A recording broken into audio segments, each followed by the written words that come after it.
Hello everyone, welcome to What If Issei Fell in Love with the Chaos Karma Dragon Tiamat Part 1. Before we start, please go support RevansStories for writing that awesome fanfic. When Issei was about to leave his workplace, Azazel, his boss at work, decided to send him an anonymous date over to his house before Issei had a chance to get there first. And once he arrived to his apartment, he didn't expect to be greeted by a beautiful long blue-haired girl reading his horn magazines at his bedroom. Wait, she's a what? Life 1-1. The brown-haired bartender remained silent as he wiped down the counter with a piece of cloth, cleaning all of the spilled alcohol in the process as he moved down to the other side of the counter.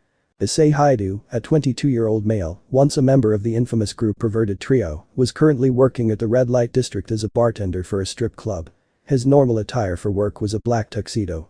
He hadn't really gotten over his perverted tendencies since Kuo Academy, but they had been turned down significantly due to him seeing all the ass and titties a man could dream of. Although he wasn't able to touch the girls when they are working, he did have a good relationship with them. And if he was being honest with himself, he considered himself to be a mentor to these hot beauties. He had helped explain to these women what most guys wanted in the past year, and since then the strip club Fallen Angels has thrived and flourished into something more than just a simple strip club. His boss Azazel was astonished by his accomplishments, that he gave Issei a discount which allowed him to have fun with the top-paid strippers and not pay a dime for a lap dance. Needless to say, Issei chose the woman with the biggest rack, the one who goes by Kala. And boy did she take him to the exotic pleasure town called Heaven. "Good night Issei, I will see you tomorrow," a certain charming girl cried out, who Issei was very familiar with. Her name was Yuma, a girl in good terms with Issei. The brown-haired boy could see her walk out of the changing room, waving at Issei. Yuma was a beautiful raven-haired girl, with her hair stopping just at her back. She was short, one of the shortest girls out of all of the workers, but that seemed to amplify her curves. She was the same age as Issei, but still looked like a high school student, which was surrounded with controversy. "Good night Yuma, oh and good night Rainer," Issei joyfully waved as he looked up from the counter to see Yuma at the door and Rainer making her way to the said door. Rainer was Yuma's older sister by 2 years, but unlike Yuma, she was taller and larger in her feminine areas. Rainer had a more mature aspect look to her, while Yuma had a more childish look, a typical sibling relationship. The older sister, however, didn't say anything back to Issei and continued walking. She took her sister's free hand in the process and left Issei alone in the club, with everyone else already departed. He let loose a sigh, realizing that she was still mad at him. It had been months since their official breakup, yet she didn't treat him like she did throughout the years of dating. She was the one to break up with him as well, saying that she couldn't be in a serious relationship with Issei. Rainer was the one to trigger the breakup. It hurt him and tore his heart apart, but he got over the feeling in just a few months. The girls had comforted the brown-haired boy and cheered him up since he was in a way a part of the Fallen Angels family. "I see you're having trouble with your ex-girlfriend," a voice came from behind, startling Issei, which made him turn around and kick Azazel. Hey easy there, it's just me," said Azazel as he ducked underneath the kick. The man had trained Issei in martial arts when he first started in the strip club Fallen Angels in case of any troubling people. But he didn't expect Issei to try using it on him every time he snuck up on the boy. "Azazel, don't do that to me, one of these days I might die from a heart attack," barked Issei as he glared at the man who just smiled in return. The infuriated boy glared at Azazel. "Azazel, don't do that to me, one of these days I might die from a heart attack because of you," he barked, only for Azazel to smile in return. Issei's boss, Azazel, is a tall businessman. Although Issei had grown to the height of 5'11" inches, Azazel would beat him by 4 additional inches. He had an average frame similar to Issei, but what set them apart is his black hair and his stylized golden bangs. He has a black goatee as well, and a pair of purple orbs for an eye, which seemed to be the repeated theme with most of the girls, for the majority of them had violet or purple eyes. When Issei first applied to work at Fallen Angels, he was dressed up in a black tuxedo with a white long-sleeved shirt underneath and a bonus of a single red necktie. That perfect gentleman look had told Rainer that Issei was more of a serious man than what his face carved, which she fairly adored. Oddly enough, Azazel didn't wear any of the same attiring in the interview. Instead, he wore a white t-shirt and some loose basketball shorts. And now, Azazel was wearing grey sweatpants and a plain blue shirt with white bold words noted "How to keep an idiot busy, see back of the shirt." On the back was the exact same words, but the word back was replaced with the word front. "Sorry Issei, but you should know by now that I like to sneak up on my employees. It keeps them on their toes," the man spoke cheerfully, ignoring the death stare Issei was sending him. "Yeah, and one of these days I am going to beat your ass for it," Issei replied harshly to make sure Azazel wouldn't pull the same move. The black-haired man grinned and took a seat on a nearby stool.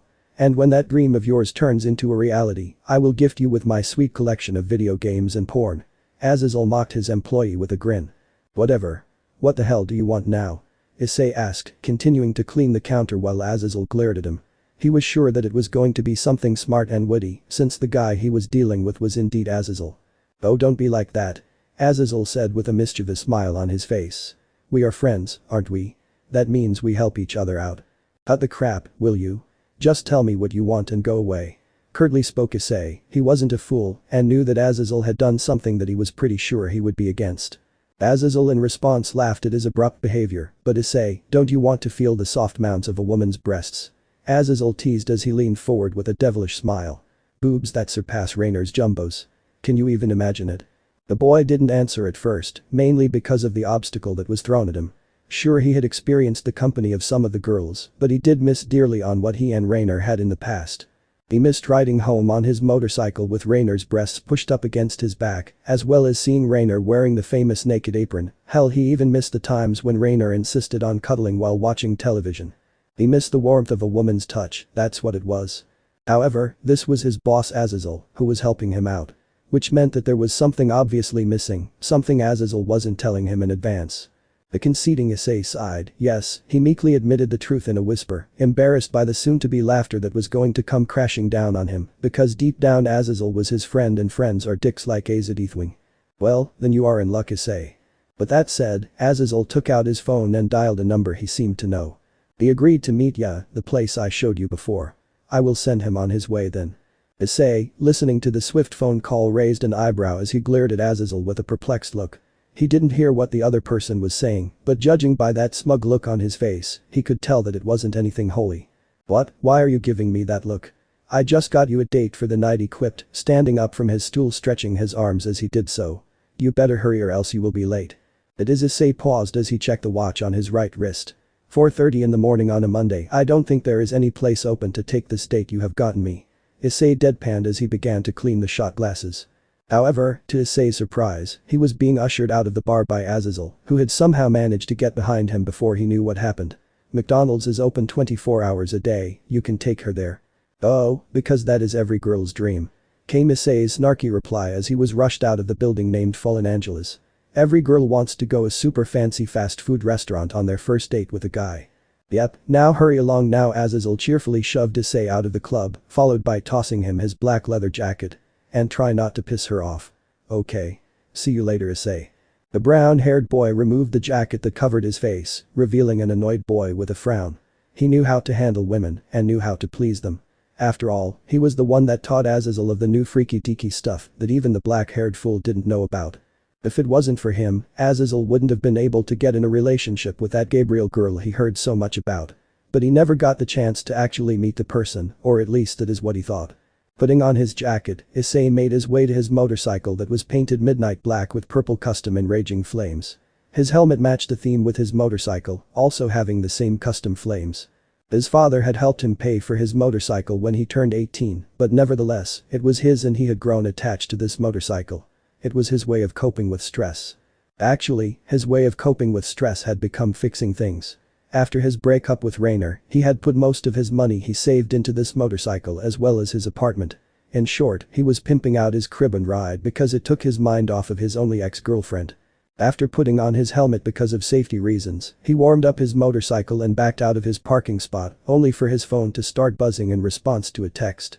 Pulling it out, he got a message from Azazel saying, "ETW, in case I forgot to mention this, she is waiting inside your home XD lol sry notsri."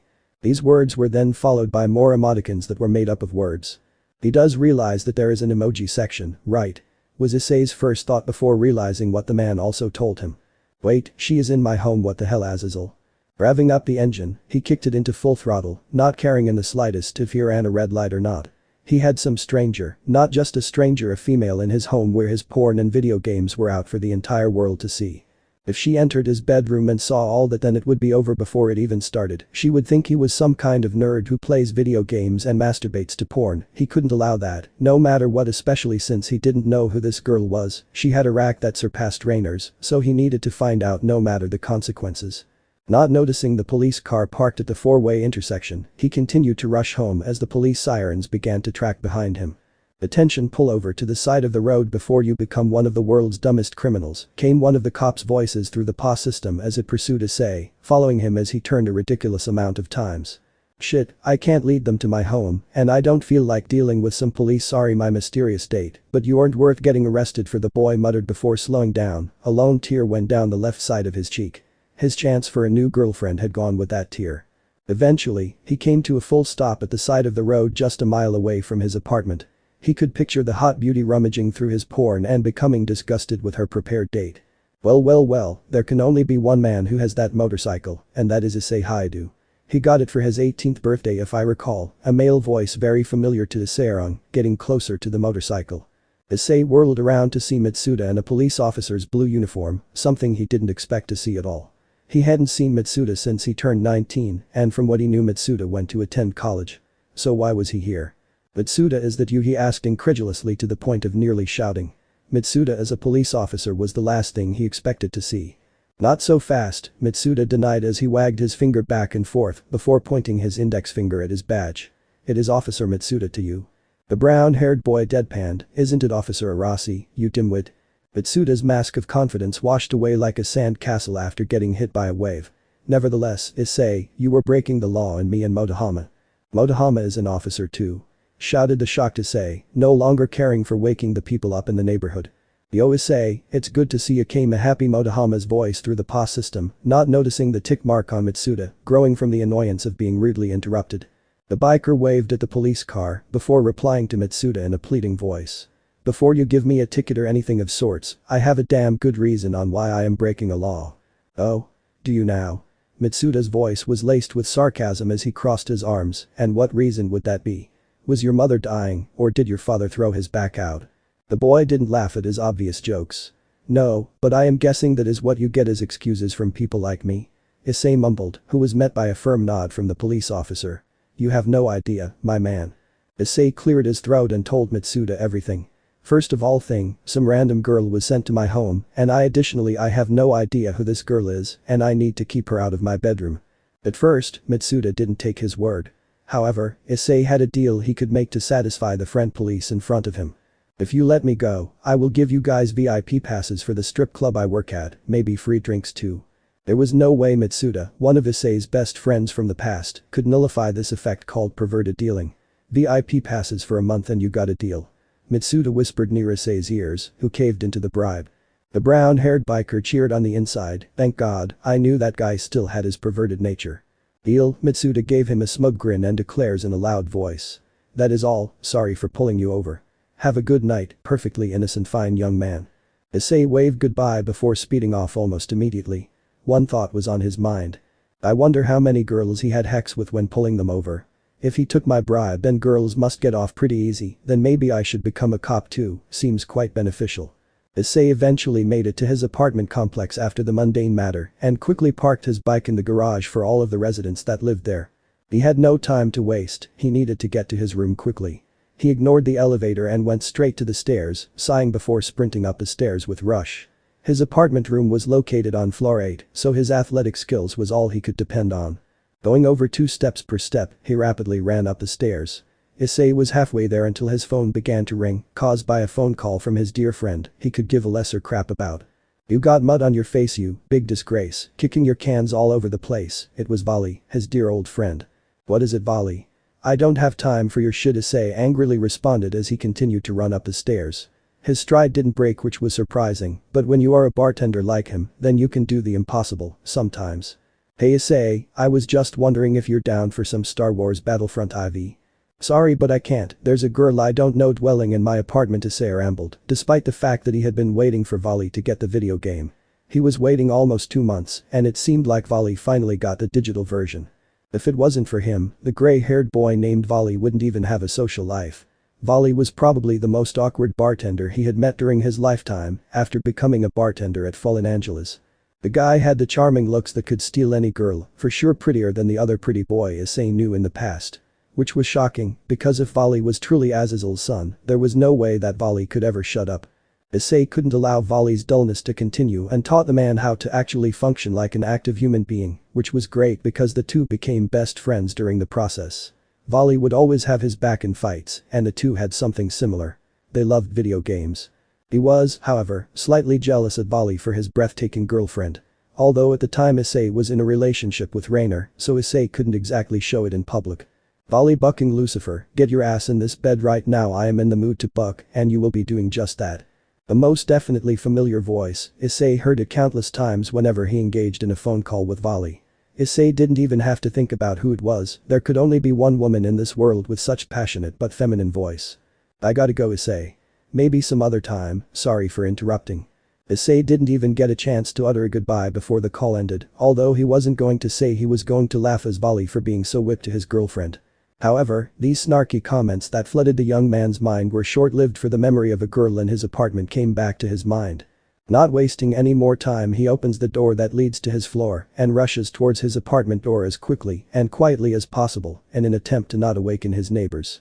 Most of his neighbors he was in a good relationship with, but there was this one that was a complete hitch to him, and he didn't know why. He didn't do anything wrong, at least that he was aware of, but this girl treated him like the true scum of the earth. So for the safety of maintaining this relationship and not dealing with the identified person, he moved quietly to his apartment door. He pulled out his key and unlocked the apartment door, which led him to pause outside of his door after pushing it open. "Wait, how did she get into my apartment if the door is locked? I know Rainer had an identical key, but didn't she return it to me?"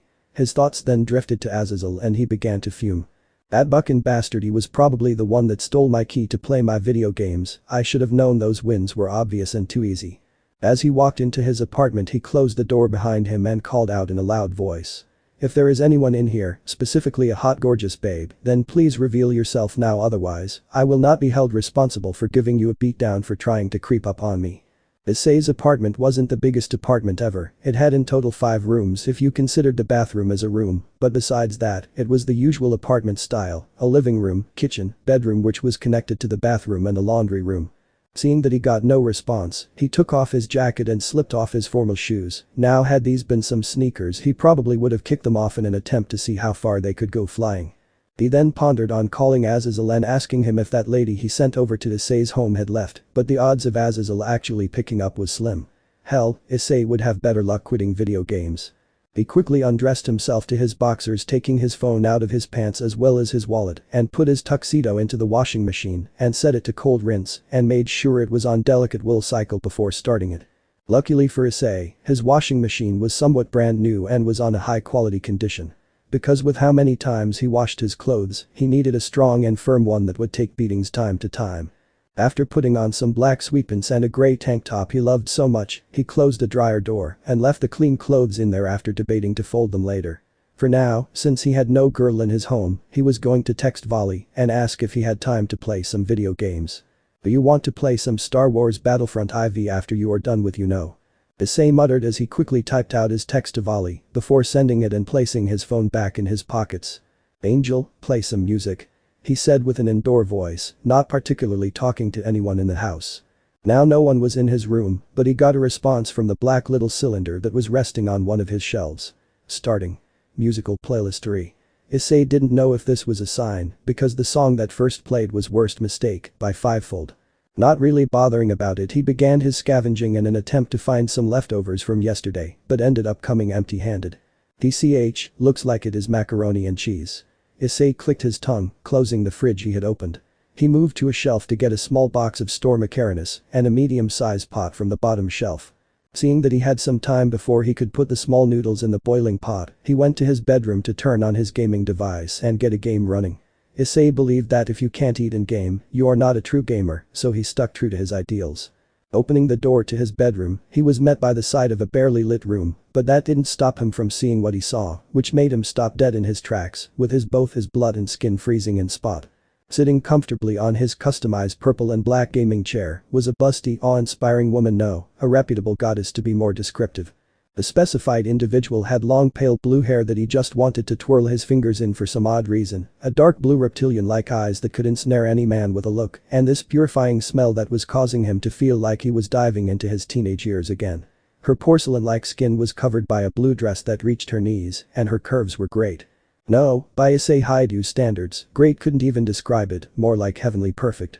Her breasts weren't as big as Kala's, but boy was they bigger than Rainer's, and that ass he could tell was amazing from his time of being a pervert. He wasn't a Motahama copy who could calculate it with his scouting glasses, but he knew just how sweet they were from that angle.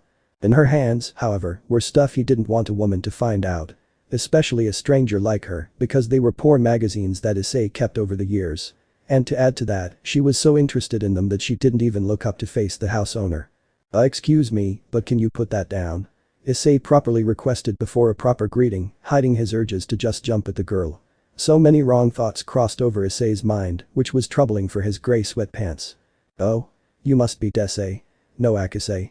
Came her soft, yet firm voice that made him weak in the knees. However, he grew slightly annoyed with her not knowing his name, even though she was in his home. She finally looked afterwards. Oh? You must be Issei. No, Issei. Oh, how dead wrong she was. Her voice was soft yet firm, that made him weak in his knees. Though, he grew slightly annoyed with the fact that she didn't even properly know his name, despite barging into his house without permission. Issei, it's Issei Haidu. He grumbled as he looks off to the side. The blue-haired woman didn't reply with anything at first, instead just studied him for a moment before addressing him. Issei, huh?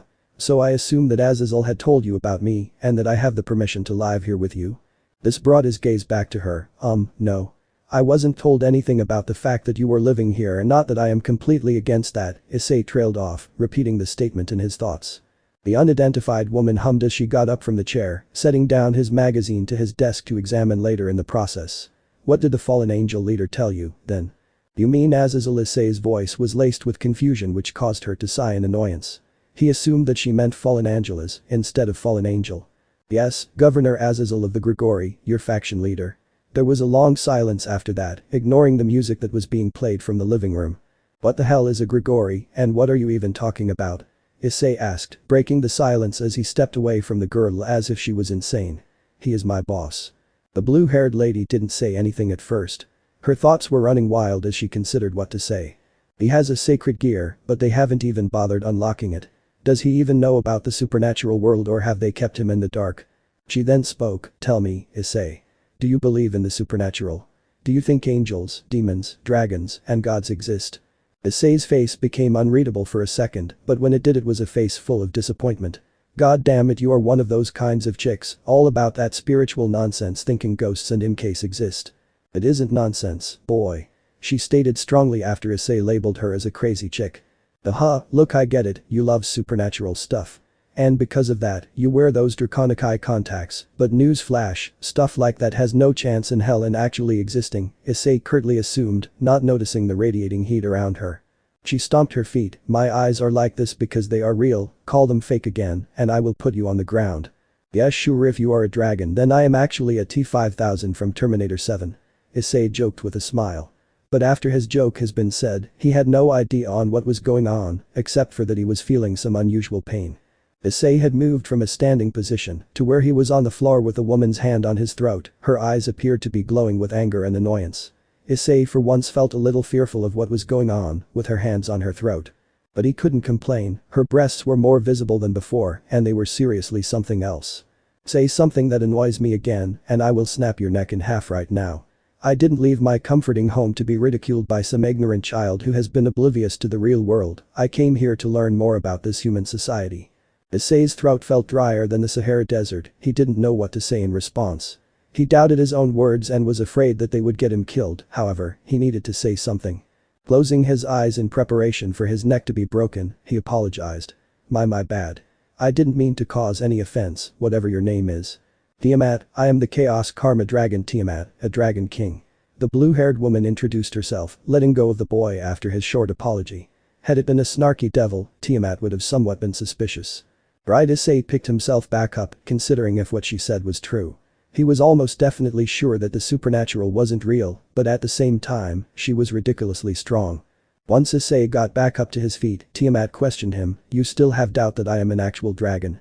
Her annoyance had shifted to the promised fallen angel, the man that said that he would have his best human teach her about the human society.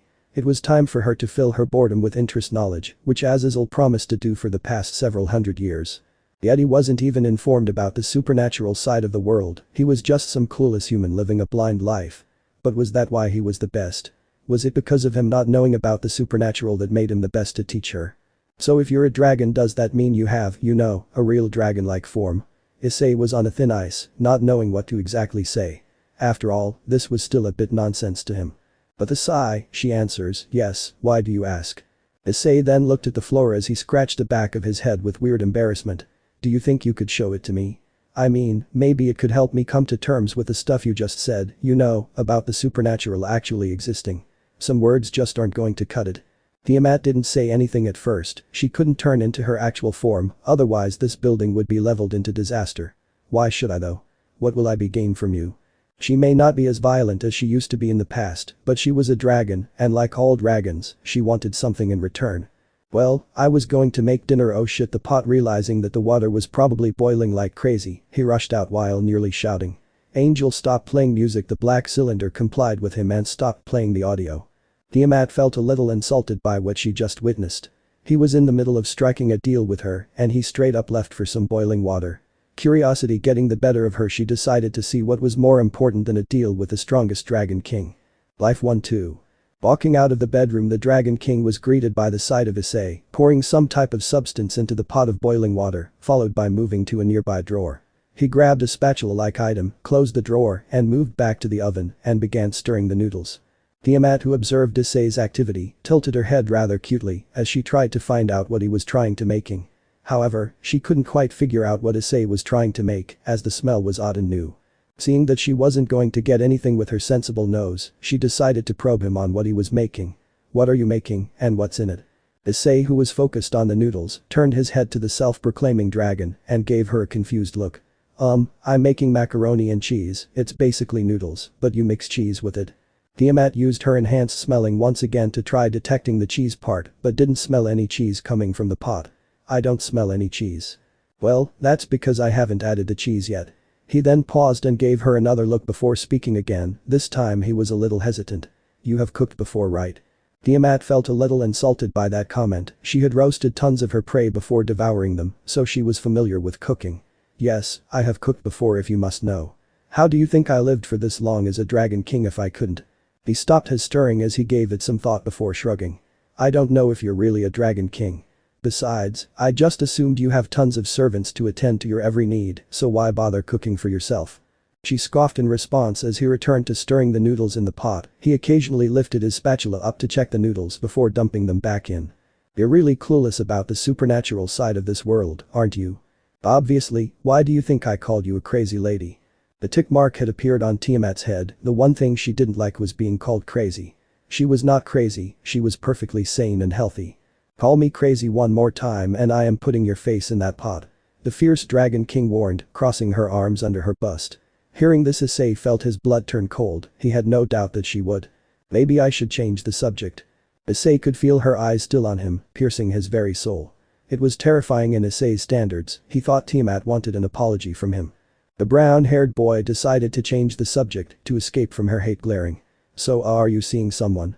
Or are you, well Issei still had a lingering doubt that she was really a dragon. Are you trying to ask me if I am in a relationship? She questioned back, in which she got a nod from Issei. No, I'm not seeing someone at the moment, or am I really looking for someone to be in relationship with? Oh. Issei blankly replied, realizing that he was going to be a hexless innkeeper. Wait, if Tiamat decides to stay here and she isn't looking for some type of a relationship, doesn't that mean I can't date anybody until she decides to leave? I can't bring them home because Tiamat's here, so why do I have to share a room with her? She's only going to ruin my hex life. Issei was trying to think of a way to get rid of her before it was too late. Seeing that a silence had ensured between the two of them, Tiamat decided to return the question. And you? Do you have a mate? Issei had misinterpreted what she was implying and assumed that she was saying something else entirely. Nope, I am single and ready to mingle. He had assumed this was her way of trying to subtly offer herself, being the slight pervert he is. Tiamat looked at him rather strangely after hearing this proud declaration and couldn't really fathom why he sounded happy to be single, all the while Issei was cussing himself mentally for reading that wrong. She is a dragon, she wouldn't be into me, I'm an idiot. His cursing though was short-lived when he realized the noodles were done and quickly moved to a top cabinet and grabbed a white drainer. He then moved to the fridge and grabbed half a bar of butter, which was 4 tablespoons, the cartoon of milk, and moved to the sink, placing the drainer inside the sink and the other ingredients around it. Tiamat watched intently as he then moved to the pot, picked it up and scurried over to the sink. This was all interesting to her, for she had never seen someone create this type of food. Deciding to get a closer look at what he was doing, she moved to where she was nearly breathing down his neck. Issei knew she was right behind him, but that didn't stop him from pouring the pot into the drainer, draining all of the water from the pot, leaving only the noodles in the drainer. Setting down the pot, he picked up the drainer and poured the noodles back into the pot, along with adding some milk and the butter. Moving past her, he then returned to the oven and picked up the cheese packet that the macaroni came with and covered the noodles with it and began to mix the ingredients after turning the oven off. After about a minute of mixing, he came to a stop and went to another cabinet and grabbed 2 glass bowls and poured half into one and the rest into another one. "Do you want some?" He wasn't sure if Tiamat would want some, but there was no harm in asking. Tiamat looked at the now cheesy noodles with an unreadable expression. "It doesn't smell that bad, and I didn't have anything before leaving my home, so there wouldn't be any harm in trying this." "Sure," came her hesitant response as she picked up the bowl and watched as Issei walked over to a drawer and opened it to grab a spoon. Following his example, she picked up a spoon and closed the drawer before closing it and following behind him as he moved to the small table where he would eat. Now Issei would have eaten in his room, but because Tiamat was here he chose to eat at the table because there would be no place for her to eat. Well, there was the bed, but he didn't want to risk food staining his bed. As the two sat down, Issei couldn't help but feel a little nervous. The reason why was because it had been a good while since he had cooked for a girl. Even though it was unintentionally and a simple dish that didn't take much skill.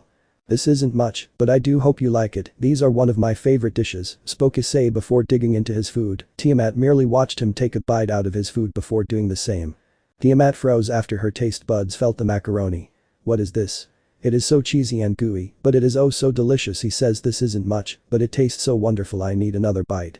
Before Issei could even take a second bite, he was met by the sight of Tiamat scarfing down her food with a godlike speed. She was done before he could even scoop his second spoonful. "Issei, I want more." Her voice was full of command, and the way she was eyeballing his food made it clear that she wanted it now. Issei bit his lip as he contemplated his choices. He could either give her the food and end up having to eat a snack, or he could deny her and risk her womanly wrath. He didn't want to give her his food, but she was his guest, and if she really was a dragon, who knew how things could go. With reluctance he moved his bowl towards Tiamat, who smiled brightly, revealing her perfect white teeth. "Goodbye, my sweet delicious macaroni," Issei sulked as he witnessed the bowl being taken from his grasp. Issei observed Tiamat devour his dish until a phone rang in his pockets. It was a text from Vali, who replied to his question if Vali was up to game. "Sure, just give me 30 minutes and I'll be online." 30 minutes, huh? I guess that is enough time to talk about the supernatural world with Tiamat here. Issei thought, before realizing that Tiamat was already finished. A second thought then hit him as he remembered what Tiamat said earlier. Does that mean Vali knows about the supernatural too? He is Azazel's surrogate son, so Azazel would tell him, right? "So Tiamat," Issei started, causing her to lock her eyes on his. "The supernatural world is real, and my boss is this Grigori thing, correct?" He really didn't know how to begin this conversation, but he felt asking about his boss would be the best course of action.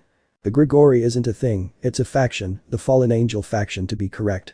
Your boss Azazel is the leader of them all." Tiamat explained, shifting into her chair into a more comfortable position. Issei couldn't help but to revert his eyes back to her fine breasts that jiggled beneath her blue dress. His stare, however, didn't go unnoticed. "My eyes are up here." To emphasize her point, she pointed to her eyes, which caused Issei to go red and mumble his apology. "Sorry, I guess." Tiamat raised an elegant eyebrow as he trailed off. She knew what he was implying, but still, that didn't mean he could just gawk at her, especially when she was explaining something vital to him. He needed to know about this ridiculous stuff if he was going to have to live with her. "Anyways, all of the things that you consider supernatural are real: gods, dragons, kitsunes, angels, devils, you name it. They are all real," Tiamat continued before pausing to let it sink in. It was obviously going to be a major shocker, so she could understand if the boy had questions. "So that means that mermaids, fairies, nekomatas, and all of those other hexy creatures exist?" Issei joked, but also curious at the same time. Issei got his answer when she nodded, and his face became unreadable for a split second before breaking into a perverted one with stars in his eyes. "Tiamat, you need to introduce me to some of these hot hexy babes if you know any." Now it was Tiamat's turn to have an unreadable expression as she thought of what he just said. That's all he cares about, some hot women. He should be asking about how they all exist or about the abilities of each species, Tiamat thought. "Even if I wanted to, I am not going to help you. I came here to learn more about the human society, like how phone works and many other confusing technologies." Tiamat demanded, causing Issei to frown a bit. But Issei had a question, remembering the event that happened in the club. But wait, then how did you answer Azazel's phone call? He called you right in front of me, and you answered using your own phone, didn't you? Hearing this caused Tiamat to smirk on the inside. It would be a perfect time to show him what the supernatural world has to offer. That is because he told me to press this green button when he called me. She took out a modern-day phone and pressed the power button on the side. Tiamat pointed at the green button on the touchscreen to show what Azazel told her to press. Issei just nodded his head after seeing this. He was pretty sure this woman was just strong and not an actual dragon. All of this was just nonsense in his eyes if he truly thought about it, because her being an actual dragon is like him actually being a T-5000 from Terminator. Well, this is a lot to take in, but I'm not going to let this affect my plans, so if you want you could sleep on the couch for the night, finally spoke Issei as he points to the couch in the living room. Tiamat followed his finger pointing and gave him a stern look. The couch. That doesn't look as comfy as the chair I sat in before, nor did it look as comfy as the bed I saw earlier. The brown-haired prankster had to cover his mouth to prevent himself from laughing at her. She looked like an angry child that had gotten her favorite toy taken away. That couch is comfy, I would know from experience. Tiamat was half tempted to argue with him about where to sleep, but it was his home in the end. She realized this and sighed, fine, I guess I will sleep on the couch.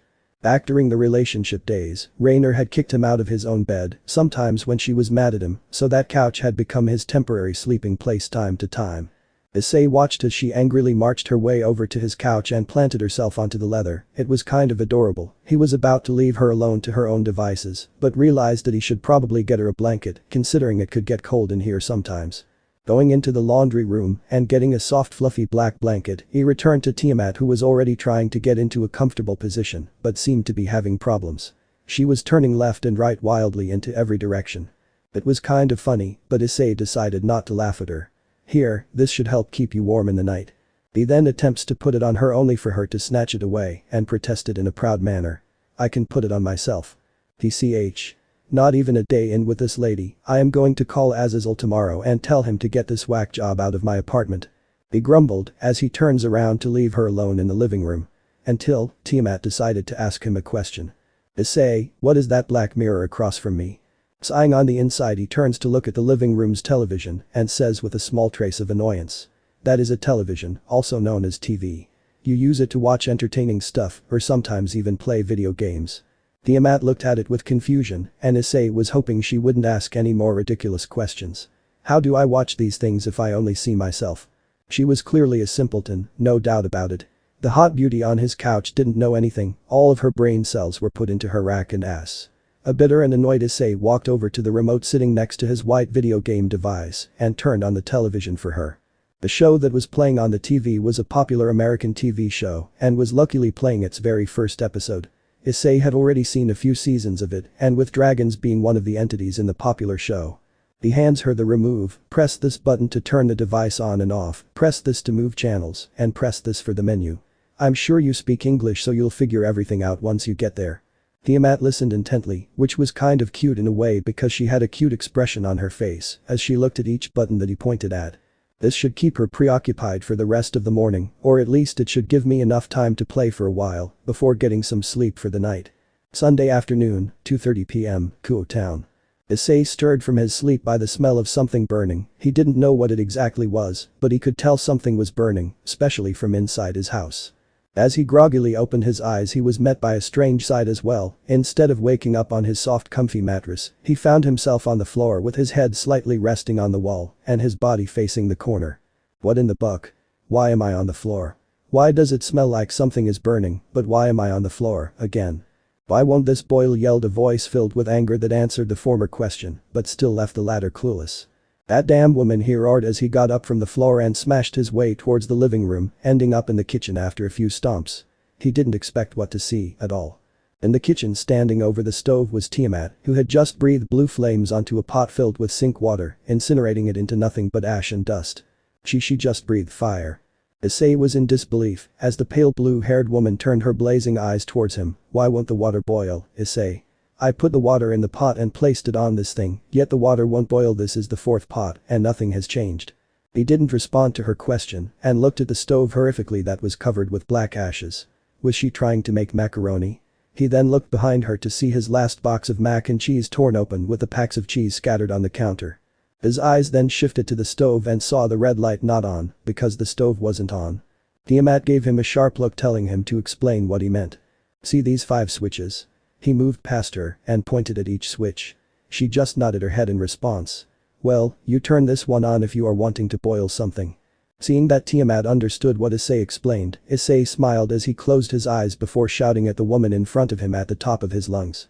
Now why the hell did you burn my goddamn utensils and food when you could have just asked me? Tiamat was taken back by the sudden anger flaring from him, but she didn't show any signs of shock. Instead, she narrowed her eyes at him. Who are you to talk to me like that? I'm the top dragon king, and I could burn you alive if I wanted to right now. She said in a commanding tone. Dragon king my ass, well you are living in my home, you are nothing but a guest, and guests don't go burning the owner's belongings, Issei barked, not backing down at all. He didn't care if this woman was a goddess, there were rules when staying at someone's territory. Talk to me in such a tone and I will destroy you. I am the Chaos Karma Dragon, the one dragon that strikes fear into the hearts of mortals, Tiamat declared back, her pride as a dragon king not wanting to be shamed by some pesky little human. I will talk to you with whatever voice I want first. You invaded my home, then you nearly killed me for not believing you, then you ate my food, not to mention kicked me off of my own bed, and then finally nearly burned my home down, instead of asking for some help. How would you like it if someone did that to you? Huh? Issei got in her face and poked her in the chest after each reason. He didn't want to die, but he wasn't going to quiver in fear and let this creature in a woman's curvy body get away with all of what she did. Clueless or not, Issei was going to teach her how society worked, and if that meant he had to get a little aggressive and be demanding, he would not think twice. The brunette growled at the man before her. You, she then grabbed him by the throat, easily lifting him off of the ground. Who do you think you are to talk to me like that? You are nothing compared to me. You should be happy that I'm even here, most would kill to be in my company. The victim scoffed at her statement. I am Issei bucking Haidu, and I want you out of my home. Go get some other poor idiot to bucking kiss your ass as you destroy their home, for that is all you seem capable of doing. Issei closed his eyes preparing for the worst to occur, but someone unexpected intervened at the last minute. Tiamat, put him down please. Issei opened his eyes and looked to the kitchen entrance, seeing Azazel with his 12 black angelic wings sprouted from his back. Azazel. The two exclaimed in surprise, which gave Issei a chance to yell at his boss for bringing a real dragon to his home.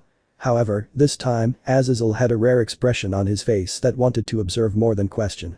He was serious, for once in his life. This child had insulted me and ridiculed me at every turn, yet you want me to put him down? Curtly spoke Tiamat as she glared at Issei with burning hatred. Yes, look, I know Issei can be a pain in the ass. Hey.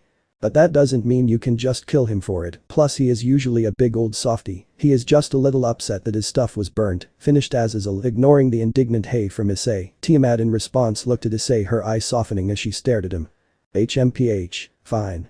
Azazel, I would like to learn from someone else about the human society, since Issei here doesn't prefer my company, firmly stated Tiamat as she released Issei and looked at Azazel.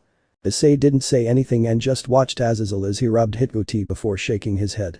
Sorry, but Issei is your partner on this, he is the best one, we have to teach you. Did you not just see what happened? She nearly killed me again and burned my stuff. What if that was my porn, or worse, my video games? Issei rambled with a hint of anger in his voice. He was trying to keep himself in control, but was having a hard time. I wouldn't have tried killing you if you didn't make fun of me. I have been trying here, and all you do is yell at me. I'm trying to learn here, sharply replied the brunette as she glared at Issei. Hey kids, calm down, Azazel yelled as he clapped his hands, drawing attention to himself. How about you both apologize and start fresh? Sure, this morning wasn't the greatest we've ever had, but Issei, don't you think this would be a good time to teach her about how society here works? Issei wouldn't admit it, but he did slightly enjoy her company. It hadn't been hectic here since Rainer left him, so it was nice in its own weird strange way. With a sigh, he complies. My apologies, Tiamat. For yelling at you, of course. I should have believed you and remembered that you're new to all this. Next time though, could you just ask for some help? She looked at the hand Issei extended in an attempt to make a peace offering. You had your reasons to be angry, and I didn't exactly make the most smartest move. Sorry, I should have asked. Tiamat sighed, pouting in a cute way. Once the apology was over, Issei couldn't help but to hint a grin after staring at the dragon for a short while. You can make your own food since you'll be spending time with me here. Just remember to ask instead of trying to do everything your own. And that's what humans do, we strive to survive by helping each other out. Tiamat giggled, thinking of the pornography magazine she read from yesterday. Is that why you have those books of naked girls? Because you don't know about the female body? The smile planted on the boy's face was washed away instantly as Azazel began to hysterically laugh at the sudden joke Tiamat managed to spit out. Those are collector's items, it's a guy thing, Issei stated strongly, only for Tiamat to start laughing as well. When Azazel managed to hold in the rest of his laughter, he stopped and gave an idea for the fitting duo. Anyways, I got an idea. Since she burned your kitchen and food, why don't you guys go shopping together? Shopping? Tiamat questioned as she glared at Azazel. What is shopping? Basically it's where you go to markets and buy items you need, Issei poorly explained in hopes that she would get what he meant, but instead she got the wrong idea. Why would I want to spend gold if I could just take it? Issei's left eye twitched after hearing her response. Because that's obviously stealing, and stealing is against the law in the human society. And we don't use gold, we use paper bills in this day and age. Issei informed. You don't use gold. What about diamonds? Tiamat asked curiously. He replied with a shake of his head. Emeralds? Same response. Sapphires? Same response again. Amethyst and rubies? Again with a shake of his head. The blue-haired dragon felt outdated and old, her treasure storage stored tons and billions worth of gems and jewels, but now they apparently meant nothing. All of what she had hoarded wasn't worth a thing nowadays. So all my wealth is worthless in the eyes of the humans. Issei had to resist the urge to facepalm in fear of her getting the wrong idea again. I never said that, we just use paper bills as a form of currency. And there's too many reasons to list, but mainly it's because they don't nearly weigh as much and is easier to carry around. Her face was full of concerns, her treasure was still valuable and rich, but she just would have to use these paper bills to buy things. Well Issei, it looks like you have everything under control here, Azazel interrupted, earning the attention of the new roommates. So I will just go relay this information to Vali and Kuroka. They have been waiting for you to find out about the supernatural world after all. Boy, where do you think you are go? Issei attempted to grab the fallen angel before he threw an object to the ground while yelling smoke bomb and swiftly ran away from the scene as the smoke filled Issei's lungs, causing him to cough uncontrollably. Tiamat stood there and watched as Issei continued to cough while essaying to call Azazel. Now that I think of it, that bastard Azazel might have been right. This boy does look like a softie, he acts like he hates Azazel but doesn't seem so. Azazel, you bastard, I know you have your phone on you, so pick up or I swear to all the gods that apparently exist that I will burn your goddamn porn collection. Hearing that, Tiamat began to have second thoughts. Issei, are we going to do this shopping thing or are you going to yell at your phone all day in hopes of Azazel actually responding? Issei looked up from his phone and sighed. This was his day off from work, but it looked like he was going to be working on something else. With Tiamat not being part of his household, it was now his job to take care of her while being her mentor. Not that he wanted to complain, though. Sunday afternoon, 3:43 p.m., Kuo Academy. The walk was supposed to be 10 minutes. They had left right after the kitchen incident, but yet it took them nearly an hour to arrive at the targeted store. And the reason was simple and clear, every man the two had encountered during their trip to the store tried to either ask her out or straight up tried to arrange a marriage. He was literally right next to her when they were attempting to make a move on her, but that didn't stop them from trying. In their eyes, they believed that they could make her fall for them with some honeyed words and handful of cash. At first, it was enjoyable, seeing Tiamat shut down every proposal delivered to her. However, as time passed on it got more annoying and quickly became a nuisance. The first man to make an attempt had it coming to him, after the proposal Tiamat used her draconic strength to downright crush the man's skull, knocking him out completely. It wasn't the best action to respond with, but it was quite entertaining as Issei got to witness her true dragon power. Especially when she demanded Issei to explain why she couldn't just punch someone who annoyed her out of the blue like that. She had fended off male dragons in the past by beating the absolute flames out of them, so why couldn't she beat up a human that is practically doing the same? The other reason why they took so long is because of them running across a woman's clothing store where they had dresses out on display and she found them all to be in her taste and rather stylish. He had to treat her like a child and drag her away from the store while she protested about how she wants the dresses hanging on the mannequins. Needless to say, what was supposed to be a simple errand had turned into a pain in the ass for Issei, but in a way, it was kind of worth it. For he was having an enjoyable time and got the chance to witness the reactions of Tiamat when Issei told her a few facts about the human society. Alright Tiamat, remember to stick close to me, I don't need you to wander off and end up searching all over for you. Issei sternly informed, only for Tiamat to not pay any attention to the brown-haired boy. Rather, she was more interested in the sliding door that was the entrance of the store. Give me strength, oh great God. To complete these quests and defeat these monstrous bosses. Issei joked to himself in his thoughts. He was using one of his favorite characters' line in a MOBA game that he played, although this task was pretty similar to quests, and the bosses were Tiamat's dumb questions. Issei, how are the doors opening without any magic being used? Tiamat questioned with a sweeter tone, glaring at the sliding glass door. It was nice when she talked to him like that, it got rid of the thought of the absolute ruthless side of her from earlier. It's because we aren't using magic, Issei started his answer, as he heard some guy make a whistle noise of approval directed to Tiamat. We use electricity, and magic is considered as a fairy tale these days. It's just a simple mechanic. Leading the way, he entered the hypermarket with Tiamat following behind him. He didn't, however, notice the small stop she had before rushing into the store and catching up to him. Assuming she was behind him, he decided to speak as he got a cart to carry what they needed. Okay, so we need metal pots, boxes of mac and cheese, snacks, asparagus, potatoes, and either chicken or steak. Really just depends on the pricing really. We want to get them while they're on sale. Mac and cheese should be our first priority, the fierce Dragon King said with absolutely no hesitation whatsoever. We'll get that and the other non-spoiling food first, it is always best to get those things first. Remember, when you're going shopping for something like mac and cheese and steak, then you get the mac and cheese first because it doesn't spoil. This was met with a nod of approval by Issei. She felt a little proud of herself getting that right. She had never gone shopping for her food, but doing it was slightly fun. Not as fun as chasing her prey, however, but it was fun in a way.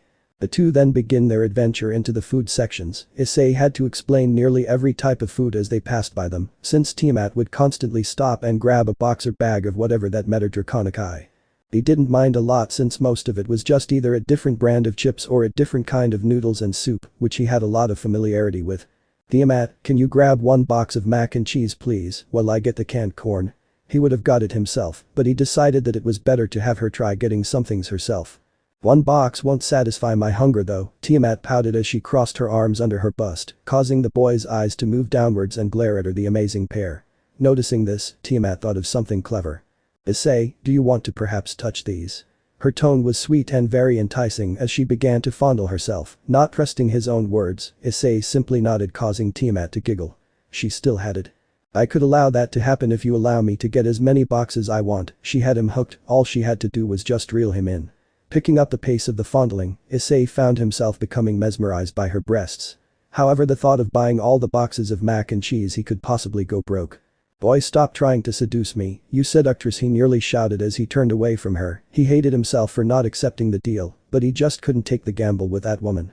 Tiamat clicked her tongue in annoyance. She was so close and was sure that he would have given in to her deal. Also, the mac and cheese are packed up in boxes of 5, so if you really want that much I will allow 2 sets. Well, why didn't he say that? I would have never fondled myself, then Tiamat shouted to herself as she glared at the brown-haired male moving over to the canned vegetables. Upon returning to the cart, Issei was greeted by the sight of Tiamat carrying 3 packs of mac and cheese, something that he didn't agree to. Whoa, I said 2 boxes of mac and cheese, that's obviously bucking 3. Tiamat gave him a stern look as she finished placing them in the cart. Yes, but I just fondled myself in front of you, so I want 3. She was upset and became even more infuriated when Issei's stupid grin appeared on his stupid face once again. Well, I didn't ask you to do that, Issei trailed off, before falling silent as Tiamat gave him the deadliest glare he had ever seen in his life. But because you like it so much and it is your first time going shopping, I will allow it. Issei didn't release his sigh of relief, but he was satisfied when that death stare was replaced with a cheerful smile. Tiamat could be dangerously scary when she wants to. Life 1-3. Issei, what is this? Tiamat asked, holding a box of cereal on her hands. Issei, who was looking at the snack section, turned his head to her and sighed. That's a type of cereal, it's what most people have as a quick breakfast when they can't make a big one. He then returned to looking at the brands of junk food, contemplating on if he wants to get the super good type of snacks or get the cheap store brand versions of it. The store versions weren't always that bad, but sometimes they were just awful.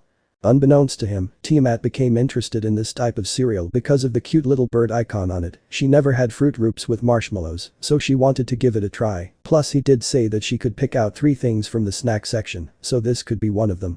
After placing the cereal in the cart, she looked at Issei, who was too busy examining a purple-red bag of chips. Is something wrong with the bag, Issei? He had been staring at the bag for so long that she was starting to wonder if there was a hidden message on it. No, Issei responded, dragging out the word as he continued to stare at the bag of food. I am just really unsure if I want to get this bag or get the nacho cheese seasoning. Tiamat just tiled her head at him, which he noticed causing him to sigh as he explained why he was debating which one he wants. I like both of these, but usually I only get one type to save money, so I am deciding on spicy nacho cheese or just basic nacho cheese. Tiamat nodded her head multiple times as she walked up to him, took the bag out of his hand, causing him to glare at her as she walked to the cart, swaying her lips a little more than she usually did, and put the bag in the cart. You're taking too long, so I decided for you. Now help me pick out snacks I want to try, she demanded passionately, and he wouldn't lie, he kind of liked that she helped him out with that, as well as seeing them hip swing side to side. Deciding not to question the dragon, Issei simply followed her down the aisle, pushing the cart with him and stopping every time she paused to look at a certain type of food, examining before placing it back. As he came to a stop this time, a couple of Kuo Academy students walked past him and murmured their thoughts about him and Tiamat. That guy is lucky to have a bombshell like her. How did someone that ugly get a smoking babe like her? That makes no sense, how can a babe like her be anywhere near that loser? How many times do you think they have hex? If I was him, I would bang her every hour. Issei felt the urge to backhand the young punk that said he was ugly, he was nowhere near unattractive. However, the blue-haired woman besides him couldn't help but to grin. Issei, sweetie, can you get that bag on the top shelf? She said with a cute tone, raising a suspicion from Issei, along with curiosity of the three students. Those doubts were just shrugged off as he moved towards her to get the bag she asked him to grab, little did he know that he had walked straight into her trap. Grabbing his head and catching him by surprise, she pulled him into a deep and affectionate kiss that made him want to scream at the top of his lungs, but instead, he stood and kept his ground and allowed her to have her way with his lips. She was, in fact, the Chaos Karma Dragon, and these small effects of what people say could cause something like this to happen. That was how karma worked. She listened to the young men complain about how he was so lucky, and she couldn't help from smiling on the inside. Humans by far have the most amusing reactions ever, especially males. Meanwhile, going on in Issei's mind. What the hell brought this on? He didn't know why she suddenly started to kiss him in public, especially after the whole playing with herself moment not that long ago. However, her soft plump lips were so heavenly that he didn't want to question her at all. Yet he needed to talk to her about it later, for there was no reason why she needed to just forcefully place her lips with his own. Upon lip separation, Tiamat gave him a bright smile and said in a cheerful teasing tone. There's more than that awaiting at home, Issei. Issei didn't say anything, but it all started to click for him, he wasn't a blockhead, things like this only happen in movies or shows. Turning around, he could see the three students glaring at him with what would be considered divine hatred. Yeah, whatever you say, seductress. Issei replied as he went back to the cart, far away from Tiamat to avoid something like this from happening again. Here I thought you were falling for me all of a sudden, but instead it was to just drive some hormonal teenagers into jealous perverted beasts who will have fantasies about you. Giggling, Tiamat placed a bag of chocolate into the cart. Falling for you? Issei, you are charming, and not as annoying as most of the humans, but I am a dragon king, not only that the strongest of them all, why would I lower myself to be with a human who can't even put up a fight against me? Issei was mostly joking about this, but with a sigh, he answered. I was joking, but if you want my honesty then it would depend on how you feel for the human.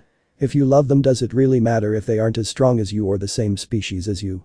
Love was something she wasn't exactly familiar with. Sure, there was a red heavenly dragon that she wanted to have hatchlings with, but that was because of him being a strong and powerful dragon. It was more of lust than anything else. That was how it usually was with dragons, they were selfish and prideful creatures that wanted strong partners, but that wasn't always the case with dragons. She had remembered when Tannen came by once to her home with a low-class blizzard dragon called Cinder. When Tiamat asked him why a former dragon king would mate himself with someone so weak, he had told her because of love.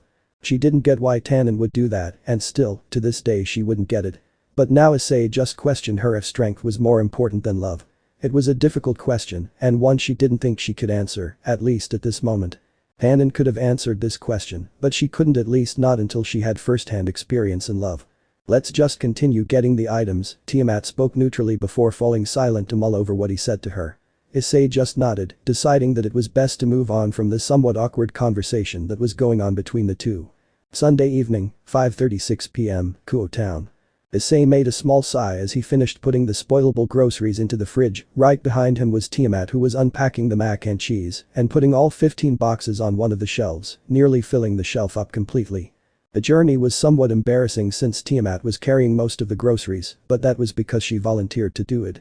It was also awkward because they didn't really have much to say, or better yet explain. He had explained everything on the way there, so nothing really caught her interest, and he didn't really feel the need to talk to her after everything that had transpired at the market. He could still remember all of the things she did clear as day, the fondling of her breasts, the sweet scent she had, and the taste of her lips. All of it he remembered and probably would savor until the day he died. He had never kissed a dragon, but now he could kick that off his supernatural bucket list. Issei, began the dragon, causing him to snap out of his little trip down memory lane. What are we going to make for dinner? Issei didn't say anything at first as he closed the fridge, rather he simply turned around to see her trying to decide where to put the bag of chips he got her and himself. First, Issei replied shortly after as he took the 2 bags, placing them on a nearby cabinet. We are putting these in here, and then we are going to cook dinner together. Why together? What is the point of cooking together? Tiamat raised an elegant eyebrow. Because you need to learn and I won't always be here to always cook for you, I have work to do in case you didn't know. Also no offense, but I doubt you can cook an actual meal, I am pretty sure you just burn it and then eat it. I don't do it all the time, I sometimes eat my prayer raw. It really just depends on my mood, Tiamat exclaimed as she huffed and crossed her arms, turning her back to him and mumbling. I thought you weren't going to pick on me anymore. Her mumbling wasn't quiet enough for him, he worked at a bar and therefore experienced nearly every type of person. Even the shy mumbly nervous types. I am not picking on you, well I'm not trying to, but regardless on the weekdays I have work, what are you gonna do while I'm gone? What if you get hungry? At least if I help you with cooking meals or show you how then you can make your own meals while I'm gone. Couldn't I just go to work with you? Tiamat asked as she turned around only to see a now nervous Issei. The thought of her wearing something hexy like all the other strippers crossed his mind before the thought of all the men trying to get a lap dance from her. Of course not, I work at a strip club and I don't think it's best if you go there. At least not until we get the no punching guys who annoys you thing fixed. She didn't know what a strip club was and was about to ask when Issei clapped his hand and started shuffling her out of the kitchen while saying, we will begin cooking at 7 or 8 for now, just watch some TV or get a shower. Okay, let's go. Before she could even respond to him, Issei was gone and into his room, leaving her standing in the middle of the hallway confused. I guess I could take a nap for the time being. Sunday evening, 8:13 p.m, Kuo Town. Wake up Tiamat, it's time to cook, Issei shook Tiamat, being happier than his usual self. Tiamat rose from the couch and yawned cutely, which fitted her appearance. Issei, she was about to ask what time it was when she saw him wearing this white attire with red bold words, saying kiss the chef. He doesn't think I am going to do that again, right? Tiamat thought to herself, half confused at the red bold words on Issei's apron. Her thoughts on the matter were put to rest when he revealed a different black apron and gave it to her. It had pink bold words saying kiss me if you love me. Which was something she didn't quite get, but Issei explained it to her soon after. That was my former girlfriend's cooking outfit. Cooking was one of the things I truly enjoyed doing with her, so I was hoping that maybe you'll enjoy it as well. Tiamat simply nodded as she took the black apron from him. She did feel a little weird about hearing this once belonged to his former mate, but didn't worry about it since he was going to be teaching her how to properly cook. After putting it on, Tiamat heard Issei say aloud from inside the kitchen. Angel, start my cooking playlist. Is Angel? She asked herself, only to get a response from the black cylinder on one of the shelves. Starting music playlist 7. Tiamat looked at the black cylinder as it began playing by Fujiya and Miyagi. Now this drew Tiamat's attention. She had sometimes gone to social gatherings in the past for Ajuka and listened to the devils play musical instruments as well as sing, but never had she witnessed this thing before. Before she could begin poking and prodding the black object, Issei called out to her. Are you going to come in and help cook or not? She didn't reply, but she did make a mental note to ask Issei about the black item playing music later. Walking into the kitchen, she saw something she didn't expect to see at all. Grooving to the beat was Issei, and he wasn't doing some simple shy-looking dance moves, no, he was literally grooving out to the song as he moved across the kitchen. Issei? What are you doing? She didn't know what she was watching, but she wouldn't lie, he was very good at swinging his hips and shimmying his shoulders. Issei, who didn't break in his funky dance, simply gave her a smile as he offered a hand to her. Come dance with me, it is always fun to dance while cooking. You're joking, right? Deadpan Tiamat as she gave him a blank look. Issei didn't reply with words, instead he offered her his hand once again. What happened to the Issei I know? Issei was never cheerful like this, he was usually broody and sour. At this, Issei sighed as he stopped his grooving and muttered in annoyance. TCH. Here I was trying to make it all fun, yet you just decided to rain on my parade. You're the one that decided to dance like a weirdo, responded Tiamat as she walked to his side, ignoring the annoyed look he had to see most of the food they had bought earlier today out and ready to be used. So what are we making? Well, we will be making a simple homemade meal of steak, asparagus, corn, mac, and cheese, with potato wedges. Spoke Issei as he gestured to each type of food. Okay then, so what will I be doing? asked Tiamat only to receive Issei handing her a large knife meant for cutting things. See these steaks? I want you to dice them up into tiny bits and then put them in this bag full of seasoning so we can spice them up, explained Issei as he moved her over to a cutting board that had the steaks on them and pointed at a gallon-sized bag that was filled with spices. He didn't see this, but Tiamat's face was slightly red due to his hands being on her hips, but nonetheless, she listened intently to all of his instructions. Sometime later. There you go Tiamat, you are doing great, praised Issei as he watched Tiamat show true skill with cooking. On top of the stove was the mac and cheese, the corn, and the diced up steaks. She was currently stirring up both the noodles and corn while occasionally flipping the small bite-sized steaks. In the oven was the potato wedges and asparagus which was on top of a layer of aluminum. She was currently swinging her hips to the song If I Had You by Adam Lambert. Originally she was a little nervous at all of this, but after seeing Issei dance, she began to do some of her own hip movements and shimmying, but was probably the most surprising thing was when she insisted to take over on cooking this all. Issei nonetheless didn't argue and allowed her to take the reins of cooking and has so far been observing her, telling her to check this or make sure to do this. In short, they were bonding and having a great time. Issei, I think the mac and cheese are done, can you start it, Tiamat, only to see Issei slide up next to her and take the pot of noodles. Be sure to check on the stuff in the oven, Tiamat, most of this should be done by now, okay?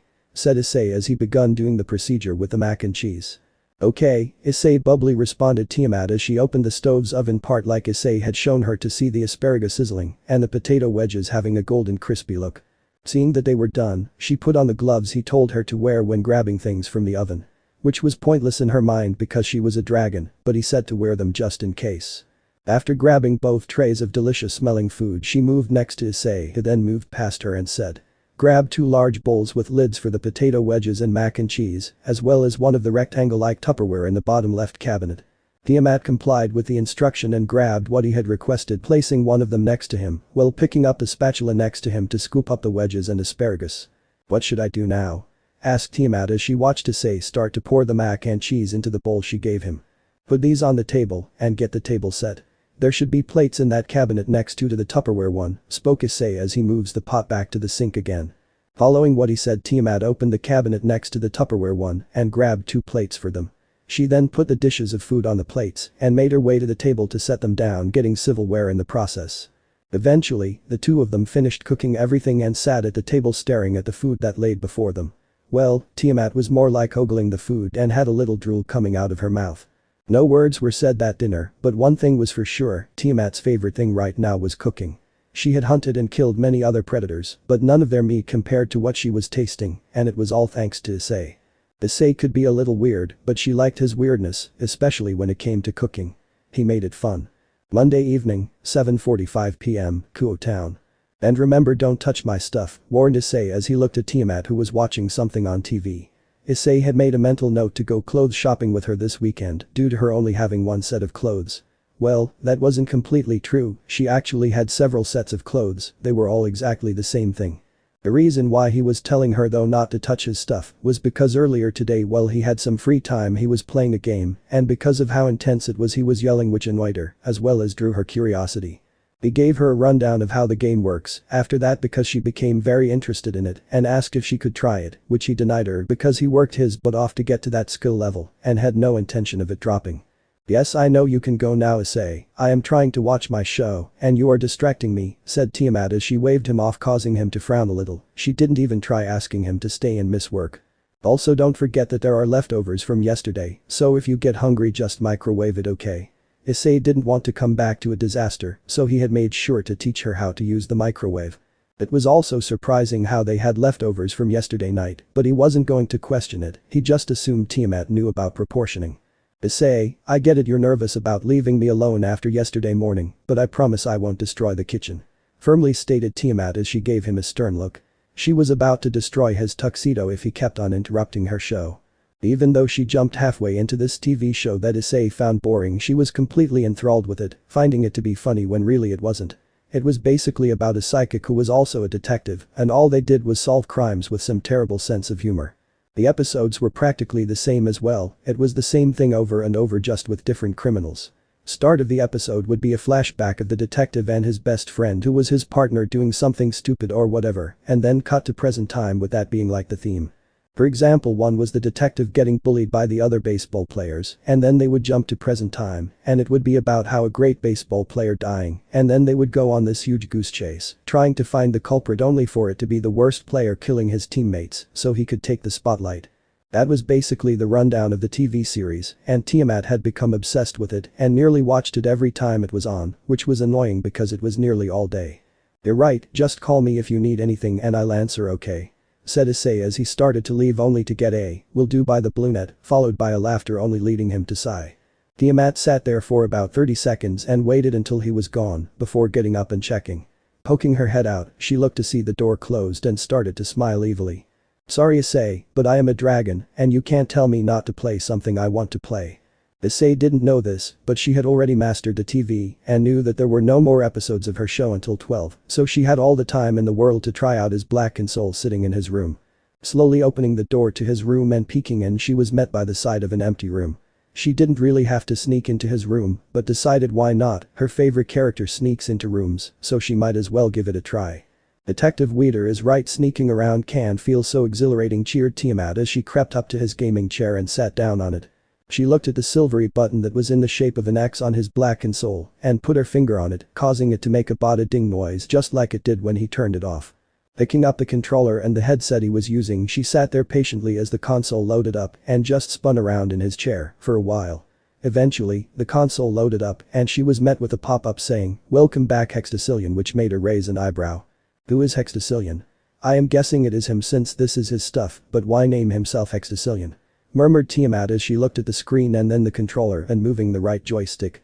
Issei really didn't tell her much about how the console works, but he did tell her the basics while he was playing, although they were very poor explanations because he was usually talking to his friends through his headset. "Do Pi tackle fatties wants you to join a party, press and hold X to accept." Tiamat nearly jumped out of her chair from surprise, the sudden and loud noise that came from the headset was something she didn't expect. However, she didn't jump, rather she squinted her eyes and read the message displayed at the bottom of the screen. Looking down at the controller in her hand, she contemplated which button to press. There were two symbols in the shape of what was displayed, one of them was in the center of the controller, while the other was a blue button next to three other colorful buttons. Seeing that the middle one looked similar to the one shown, she pressed down on it and held that for 2 seconds before feeling a vibration coming from the controller. Not long after, a black sidebar came up along with a notification saying HITMAN had joined the party. On the black sidebar were what she assumed were their names in white words. They were HITMAN, I tackle fatties, and I-69 at your mom. Issei, I thought you said you had work today. Came a deep masculine voice from headset, causing Tiamat to sweat drop as the realization hit her like a tidal wave. She had seen Issei talk through the black microphone in front of her lips, but she just didn't know what to say. If she spoke, then they would find out it was her and possibly tell Issei, which then will risk his ire, and that was something she didn't really want to deal with. "Issei? You there?" questions the deep male voice, causing Tiamat to try thinking of what to say. "Maybe his headset is unplugged." Came a second male voice who didn't have as much as a deep voice as the first voice. "No, it says that his headset is plugged and he is just not talking. Maybe he has it on mute and he is talking to that girl he said he had over. Tiffany, I believe it was." "It is Tiamat actually," stated Tiamat in an oh so matter-of-fact voice. She was a dragon king, the strongest one, and hearing this made her speak out of pride. She wasn't Tiffany, she was Tiamat, the Chaos Karma Dragon. The two males were silent before both of them said in unison, "Are you dating Issei?" Tiamat felt the urge to fassip him. Again, people thought her and Issei were a thing, which confused her since she didn't see a reason why for them to think that. Sure, he was cute, funny and weird, but that doesn't mean they had something between them. "No, I am not dating Issei, I am just living with him for the time being." "So if you aren't dating him, then why are you on his account?" Tiamat was quiet at first before realizing that she could just lie and say he gave her permission. "He gave me permission, although he did say not to join a party, which was the thing that I tackle fatty sent me. I like her, she doesn't listen to Issei just like me," commented one of them with a bit of mischief in their voice. "Anyways, if that is the case, do you want to perhaps play a game or two with us?" "Sure, but I am new to this all, so you'll have to give me some time to get used to how this all works," spoke Tiamat with a little embarrassment in her voice. This though caused them to laugh before explaining what to do. Little did Issei know, he was going to be met with quite the surprise when he gets home. Monday afternoon, 11:45 p.m. Paul and Angela's Kuo Business District. The Monday nights were always the same, the red glimmering lights from the stadium shined across the club, jumping from girls to girls as they danced and teased their male customers. Though they weren't allowed to touch the performers, the girls' techniques were enough to get a man aroused, slipping their dollar bills onto the side of the girls' panties out of satisfaction and good mood. Issei is a witness to all these actions. Ever since he started working here he couldn't get enough of it. The dance Kalwarner perfected, the prominent curves of Rainer, and the perfect size of their breasts that made them one of the most popular dancers around. Competition was no question. The brown-haired bartender couldn't help but to smile time to time whenever Rainer and Kalwarner pulled incredible moves and managed to get a $100 bill from their customers by using their external pole dancing moves. Before today, Issei always wondered just how proud they were of their feminine bodies. A normal human being would kill to get curves and breasts like them, enough to pay thousands of dollars for plastic surgery if it meant they could look even the slightest like them. And that's what Issei thought for a while, that the girls in Fallen Angeles had plastic surgery paid by their boss Azazel. But because of the event that played out yesterday evening, Issei now knew why they had such inhumane bodies. It was because they were fallen angels. When Issei arrived at the club before its official opening, Issei was greeted by Azazel, only for him to spill the beans and tell Issei all about the truth of the girls working. And not once did Issei falter, he believed everything and went about his day, as if he already knew. Besides, it answered everything he could ever dream of knowing, well, almost everything. Yo, my man Issei, so the rumors were true, you really do work here. Yeah man, you left us out. The two men before the bartender was Mitsuda and Motohama, his two dear friends from high school. The legendary perverted trio was now back together for the meantime. I thought you guys already knew, I've bragged about it for practically years already, Issei informed, pointing at the employer card on his left chest. The police duo looked over at Issei's card, surprised at what was written onto it. 2 full years, huh? No wonder why your personality changed a bit. Your pervert meter was filled ever since you got here, you must be bored of them titties, Motohama assumed. Well, I wouldn't be surprised honestly. But still, I like breasts more than anything, so there's nothing to worry about. You guys came for the free pass. Issei changed the subject, not wanting to get into too much details. No worries, we aren't in a hurry. We'll save that for the last dish, but first you just gotta pick us the chick to first dig into. Mitsuda said while pointing at the two strippers dancing on a pole, Kalwarner and Rainer. The relationship between Issei and Rainer was over, but Issei still felt slight guilt. Yes, they're both perfect, but I prefer Kalwarner's size and shape, you know what I mean. That all? 2 full years and you can't even give me a full description. Come on man, your imagination back in school was top bucking-notch, Mitsuda claimed, looking at Issei confusedly. Both Mitsuda and Motohama couldn't help but to look at Kalwarner however, despite Issei's insufficient description. Kalwarner's breasts were abnormal and simply larger than the girl with the black hair, even though both had rivalry curves and thighs that were as clear as glass. That's the girl I chose when I got my free pass, Issei stated strongly, taking this route as an escape. But you know what else she does when she gives you a private lap dance. Hearing Issei's sweet honey words, Mitsuda and Motohama couldn't help but to get closer to Issei's face, abandoning the thought about Rainer. You see, in a private lap dance, the rooms don't have a security camera. Do you know what that means? Issei tensed it up even more. Mitsuda and Motohama were so close to Issei that he could hear their racing heartbeats. I don't know, Motohama murmured. Issei grinned, his eyes focused onto Kalwarner's magnificent pair of mounts. At the end of the dance, if you say the secret word, you'll get to squeeze both her breasts. To make sure they got the idea, Issei whispered into their ears the secret code, only for the two to immediately stand up and make their way to Kalwarner's stand. No opinions were said, their muscles did the talking for them. At least buy a drink or two, geez. Once the debris were cleared, Issei went back to serving drinks to other customers that wanted his attention. The money he got from the customers went straight under the dock, where a large amount of cash was always stored. The job of the bartender wasn't busy as the girls at work, the customers would only get a drink if they had enough money to spend. The drinks served at Fallen Angeles were high quality and one of a kind, some drinks being completely outdated to the current year, which made it even more valuable. The types of men Issei had to interact with were mostly high-class businessmen, or sometimes even drug dealers. A solid full minute after the last customer Issei had to serve, he saw a familiar man walk towards him, a man with shiny gray hair and an excellent face to go with it. It was Vali, the second bartender working on the other side of the counter, which Issei had to manage for an hour. Sorry I'm late, I had some business with Azazel that I had to attend. No problem.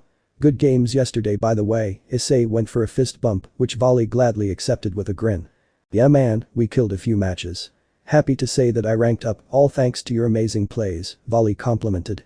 Issei scratched the back of his head, hearing the compliment from his dear gaming partner. Things been rough lately at home, but my video game skills haven't gone to shit yet at least. Matter of time until I lose my shit cause of some psycho woman. You mean the Chaos Karma Dragon? I've heard about it from Azazel. You got a new girlfriend? Volley asked, taking out a drink from the shelf and poured it onto 2 glasses. Can't say I'll ever get in a relationship with her, honestly. Issei assured, taking a drink that Volley poured for him. So how long have you known he's supernatural?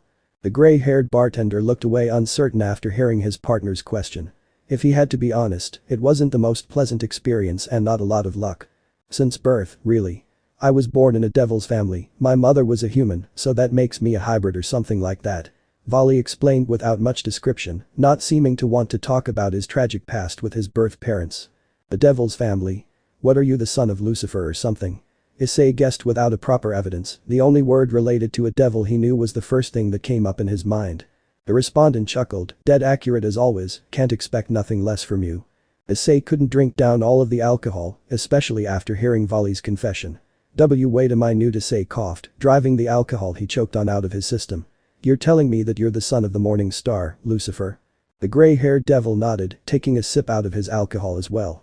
Holy shit man, why do you go around telling people that your name is Volley Luhanes? A famous handsome bartender works at a rich strip club named Fallen Angeles, and his name is Volley Lucifer. I don't go around much places, Yeah, you probably stay home 24/7 whenever you're not here, but you get the idea. I would kill to get a cool ass name like that. Imagine Issei Lucifer, the handsome bartender that works at Fallen Angeles. Seeing Issei's facial expression, Volley couldn't help but to smile in irony. A face of his relative sparked in his mind, someone who would say a similar quote, but in an eviler intention. You would kill for a name like that, huh? Volley commented with a grin, confusing his brown-haired partner. That's so ironic, I never thought I would hear that from you, especially you. Did I say something wrong? Issei asked carefully, setting down his glass drink upon seeing the face Volley was making. It was a smile with eyes of sorrow, someone who experienced real pain. After having a second glass, Volley placed the alcohol back onto the shelf. Nothing's wrong, Issei. How about you take a break for the next hour?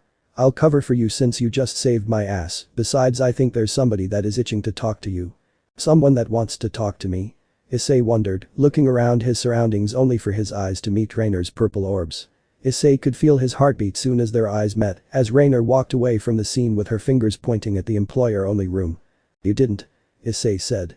She's a fallen angel too, you know. I'm sure she has a million things she wants to say to you, so why don't you go ahead and listen? Issei could already feel his heart's beating rapidly, just the thought of having a conversation with her was enough to make him nervous. Though he prepared for such conversations long ago, he didn't know for sure if he was really ready or not. Issei quickly made his way to the employees-only room and couldn't help but feel like how he felt when he asked out Akeno for his third-year school dance, extremely nervous and embarrassed that he was going to say the wrong thing. Upon entering the room he was met by the sight of Rainer with her arms crossed, a serious look was on her face, which made us a little more nervous. No words were said at all, instead, the two of them chose to just stand there in silence. So Azazel had informed me earlier of you being told of the supernatural world and that you have a dragon king living in your home, Rainer finally spoke, breaking the silence that was happening in the room. Yep, she's living with me, Issei awkwardly answered as he tried to maintain his cool, but it was really hard since she was practically naked, not to mention that he still had some small leftover feelings for her. So did you plan on telling me about you being a fallen angel, or did you plan on keeping me in the dark forever? She didn't even need to answer, her action of dropping her gaze had confirmed it for him. She had no intention of telling him that she was a fallen angel, which did slightly upset him, since they had spent nearly 3 years together, but he kept his cool, there had to be a reason for it. Issei, I wanted to tell you, I wanted us to be together, but we just couldn't be. Even if I did tell you it wouldn't change anything, in the end, the same thing would have happened. Rainer's voice was slightly cold, but he could hear the sadness in her voice too. There was more to this and she wasn't telling him. What the buck does that mean? If you think I was going to leave you for that, then you are wrong. Sure, I would have been shocked, but I still would have loved you, Rainer. I still love you to this day and hope that we can get back together. He didn't mean to say that, but he couldn't deny that he still felt something for her, and this was probably the best time for him to tell her that he still cared for her. Now that he knew the truth, they could be completely honest with each other. However, Rainer just shook her head as she gave him an apologetic smile. We can't be like that, Issei, I am sorry, but you should just find another woman, someone that is human. Issei just felt something break inside of him, he wanted to cry, but he couldn't. His mother and father raised him to not show tears in these types of moments. Steeling himself, he says, why? Why can't we go back to what we once were? Because Issei, I don't want to be left alone, Rainer had practically shouted the words at him as tears started to take form in her eyes. Issei, you are great, but you don't understand, I was once an angel. Angels can't die from old age, they don't age at all, you however do. Issei didn't say anything, but he was starting to understand what she was saying, or at least he was starting to get a grasp on what she was implying. In 80 years you would be dead, and I would have been left alone. You were the first human I fell in love with. I actually fell in love with you, but as you were getting older, I realized that one day you would die, so I did something that broke my heart, but was for the best of us. I broke up with you. So you chose to end what we had because of me getting older. Isn't reincarnation a thing? If the supernatural world exists, so that means. Issei, fallen angels don't have a reincarnation system. Otherwise, I would have brought you into this world sooner. The only ones who do have a reincarnation system are the devils and angels. If a devil was to reincarnate you, then we couldn't really be together. Sure, you would live, but you would live in servitude. You would be forced to do a devil's bidding as a servant for the rest of your life.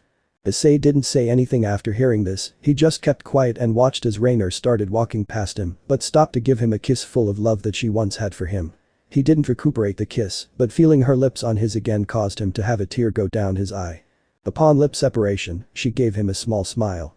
I will always cherish the memories we had and will always consider you to be my first, but our relationship is gone. You have to move on and find someone else. And with those final words, she left him in the room by himself.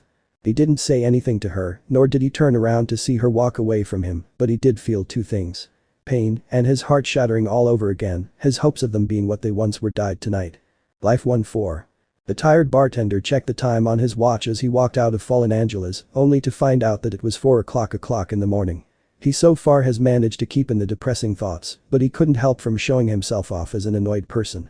He was annoyed with some of his customers, annoyed with the situation he was in, annoyed with the relationship he had with Rainer, but most of all he was annoyed by merely being human. Rainer had broken up with him because of Issei being a human, which did bring quite the sorrow onto him, but yet he couldn't help from understanding her reason. It made sense if he thought deeply about it, but yet again, the depressive thoughts got in the way constantly. She didn't want to spend so much time with him only for him to leave her in the long run because of old age and fate, so she chose to break up with him to find someone like her, someone who wasn't a human and could spend eternity with. It pained him to admit it, but she was right, he needed to find someone that was like him. Someone who would pass away in 80 years and not live on for thousands upon thousands of years. When the angels softly cry, on the plains below the sky, will 1,000 souls pray for you and I. Came Azazel's ringtone, prompting Issei to pull out his phone and accept the call with a, "What is it, Azazel?" "Hey Issei, I heard about the thing between you and Rainer, and Vali told me about you being a bit of a grumpy mood.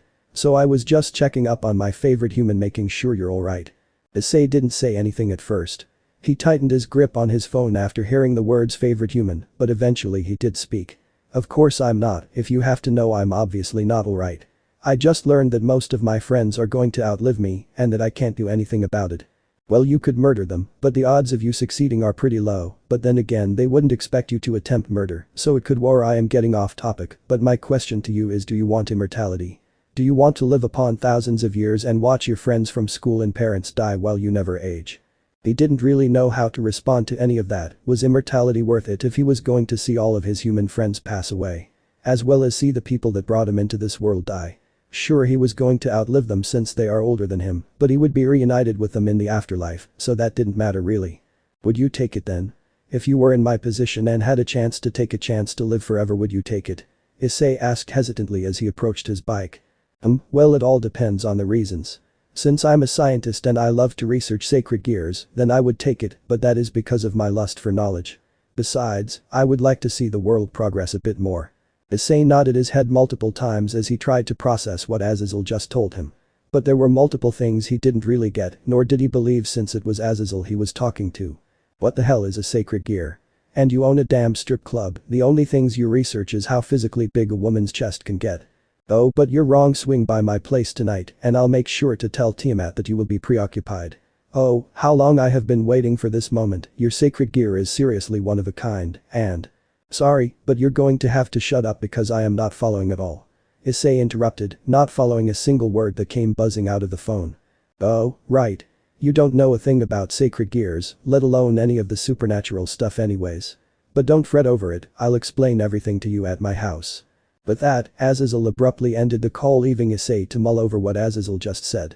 Sighing, Issei closed his phone and placed it back in his pocket. Whatever, not like I have anything to lose anymore. Just what the hell is a sacred gear? Issei placed his helmet on his head and hopped on his bike, making his way to his boss's house. Tuesday morning, 4:23 a.m. Azazel's house, residential district. The one thing Issei always hated when coming to Azazel's house was seeing Azazel's stupid smug face.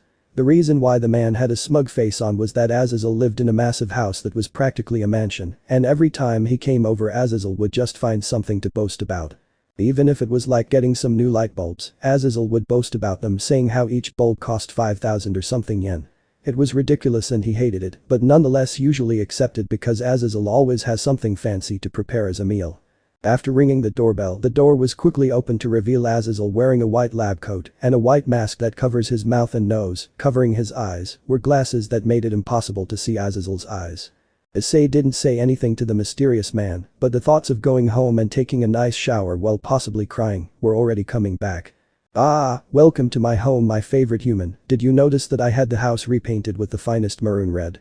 Yep, there was that smug asshole side that Issei loved but hated as well.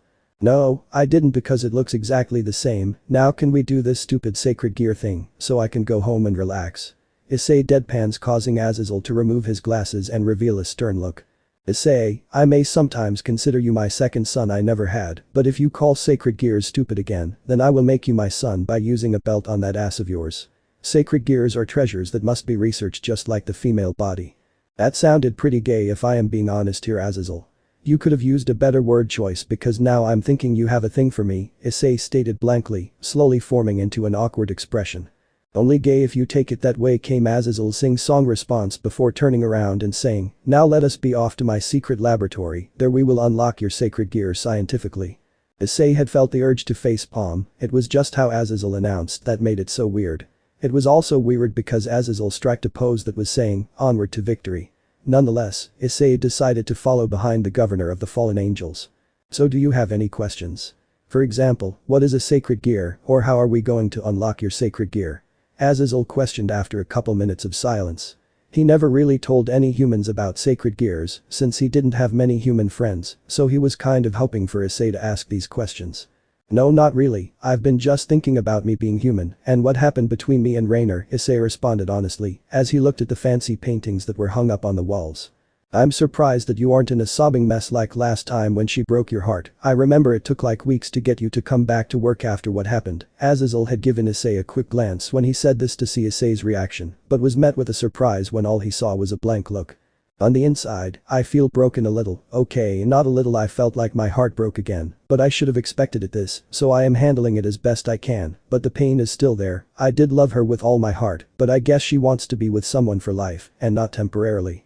I guess I'm alright now, I do still feel a bit broken a little, but it was for the best. I should have expected it, so I'm handling it as best as I can, but I did love her with all my heart. But I guess she's right, it would be better if she finds someone who can spend eternity with." Issei, this may hurt a lot, but I'm telling you this. Rainer isn't the one for you. Sure, she might have a great personality that overall matches with yours, but she was your first, well, second if you count Akeno. Don't ask how I know, I just know, but you're thinking she was your soulmate because of her being your first girlfriend. What are you trying to imply, Azazel? Because I'm not following at all. Issei trailed off as he glared at Azazel, who facepalmed in response. "I am saying that you shouldn't cry for her and move on. There are plenty of women out there, and I don't want to see a depressed Issei. Neither does your potential lover Tiamat, if I am being honest." Azazel couldn't help from forming a smirk when he mentioned Tiamat. "There is no way that dragon and I are going to be a thing, and you know it," Issei responded reluctantly, even though he did once wish for a chance of them being together. "Besides, she wouldn't want to be with someone like me, she would want someone who's apparently stronger than her, at least that's what she told me." Issei wasn't exactly wrong, but he wasn't exactly right. Since she didn't specifically say that she wanted a strong lover or mate. The FFT, strong mates are overrated these days. Half of the dragons I know are in love with women who aren't even a 1/1,000,000th of their strength. For example, Fafnir had fallen in love with a sweet little church girl named Asia or Alice. To be honest, I don't remember her name, but the point is he is in love with a little angel. Issei nodded his head several times as he processed what he said before saying, "So is this girl a human or what?" In short, she was born and raised as a human who was raised in the church with a rare sacred gear called Twilight Healing, but was cast out and joined the fallen angels for a while, before being offered to join the brave saints by my loving girlfriend Gabriel. Since then, though the little angel has been in an off and on relationship with the Dragon King Fafnir. You know, I'm still inexperienced with this whole supernatural stuff.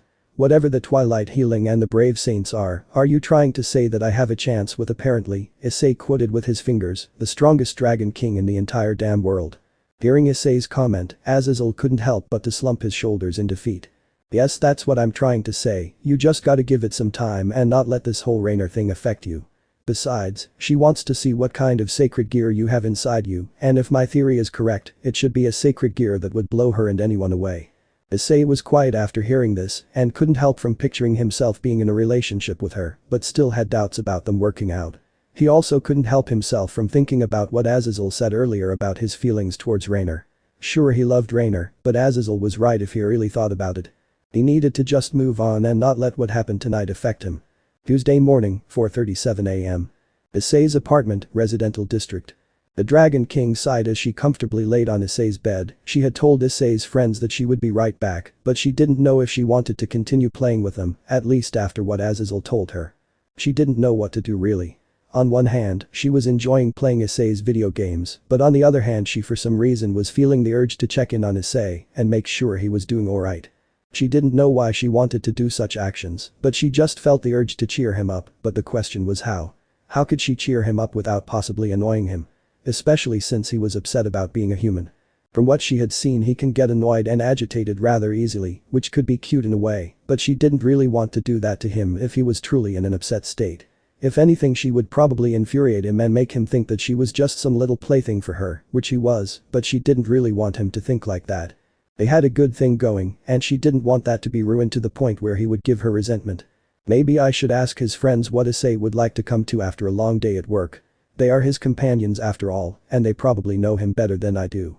Reaching that final conclusion, Tiamat quickly jumped off the bed and made her way to his comfy gaming chair and picked up a headset and equipped it on her head.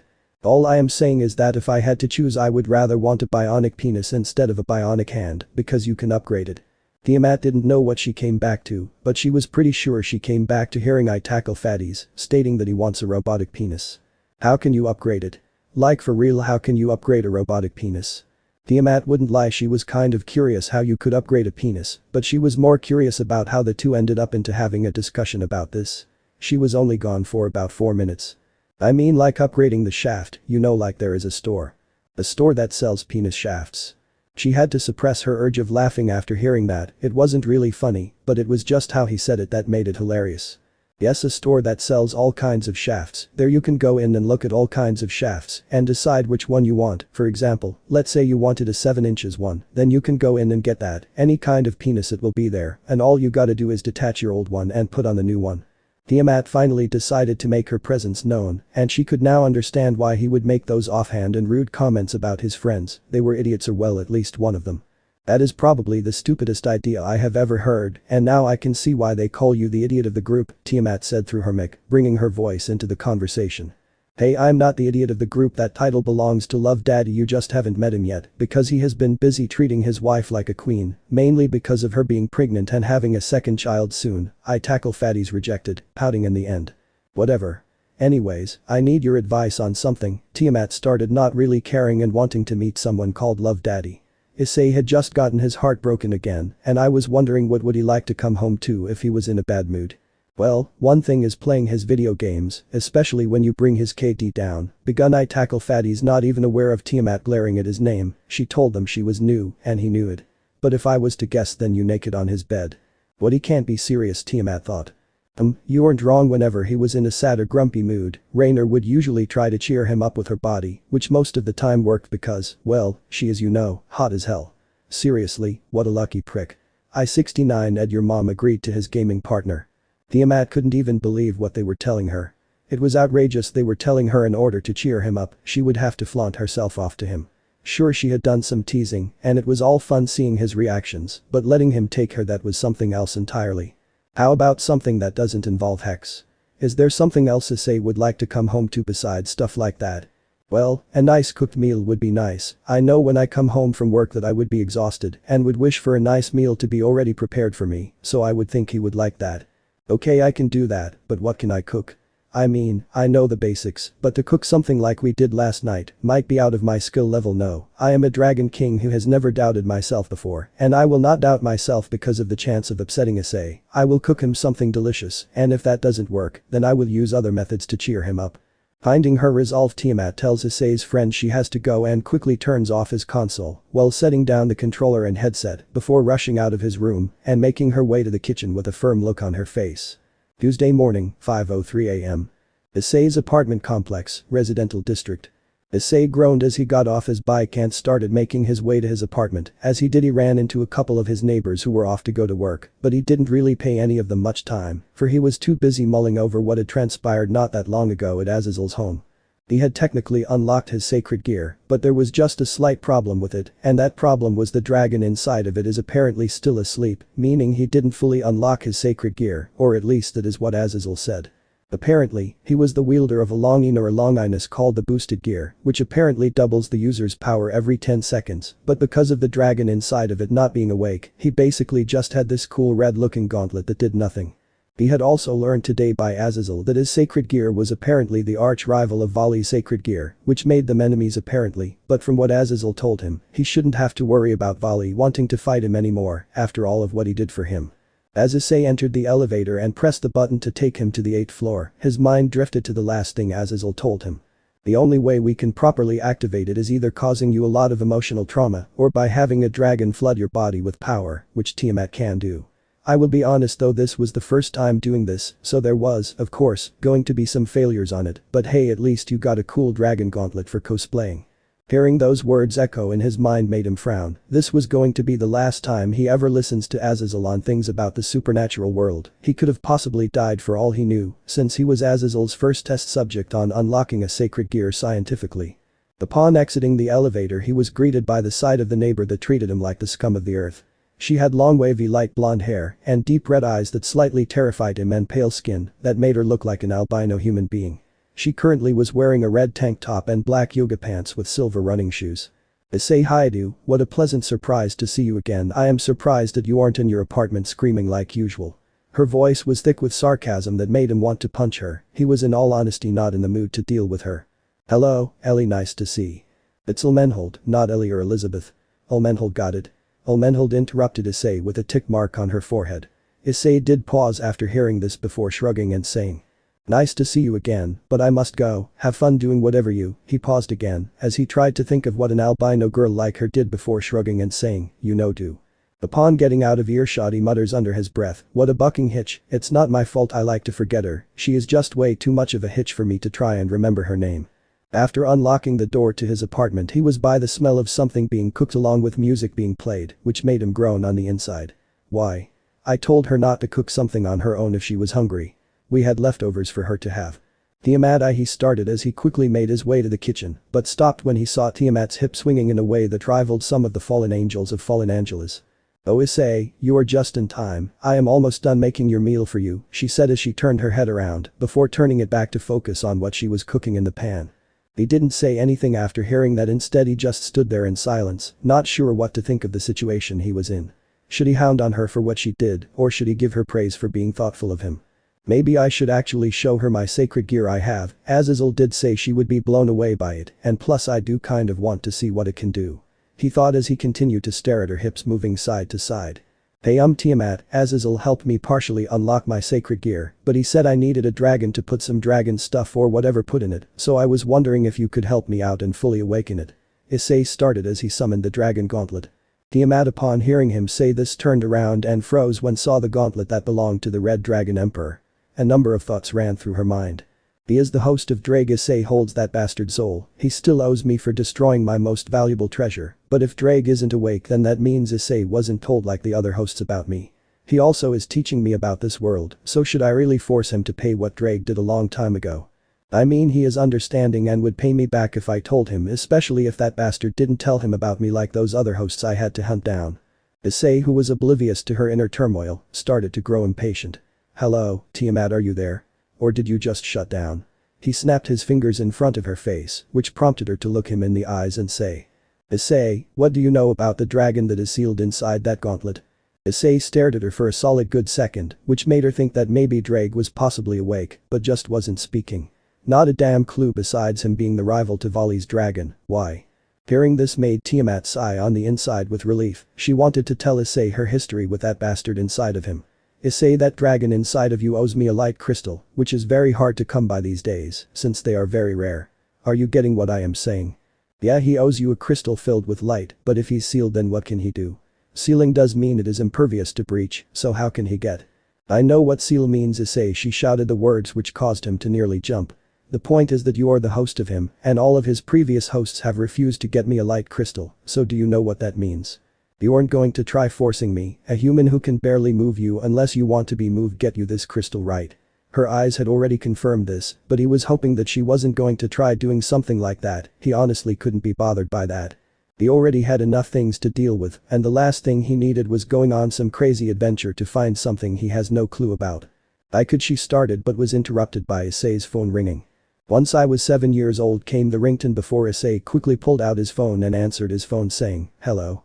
Issei, my baby boy, how are you? Issei's face became red when he heard his mother and not his father. It also didn't help that Tiamat gave him a look of amusement, making it known that she heard what was said. I am doing good, mom, how are you?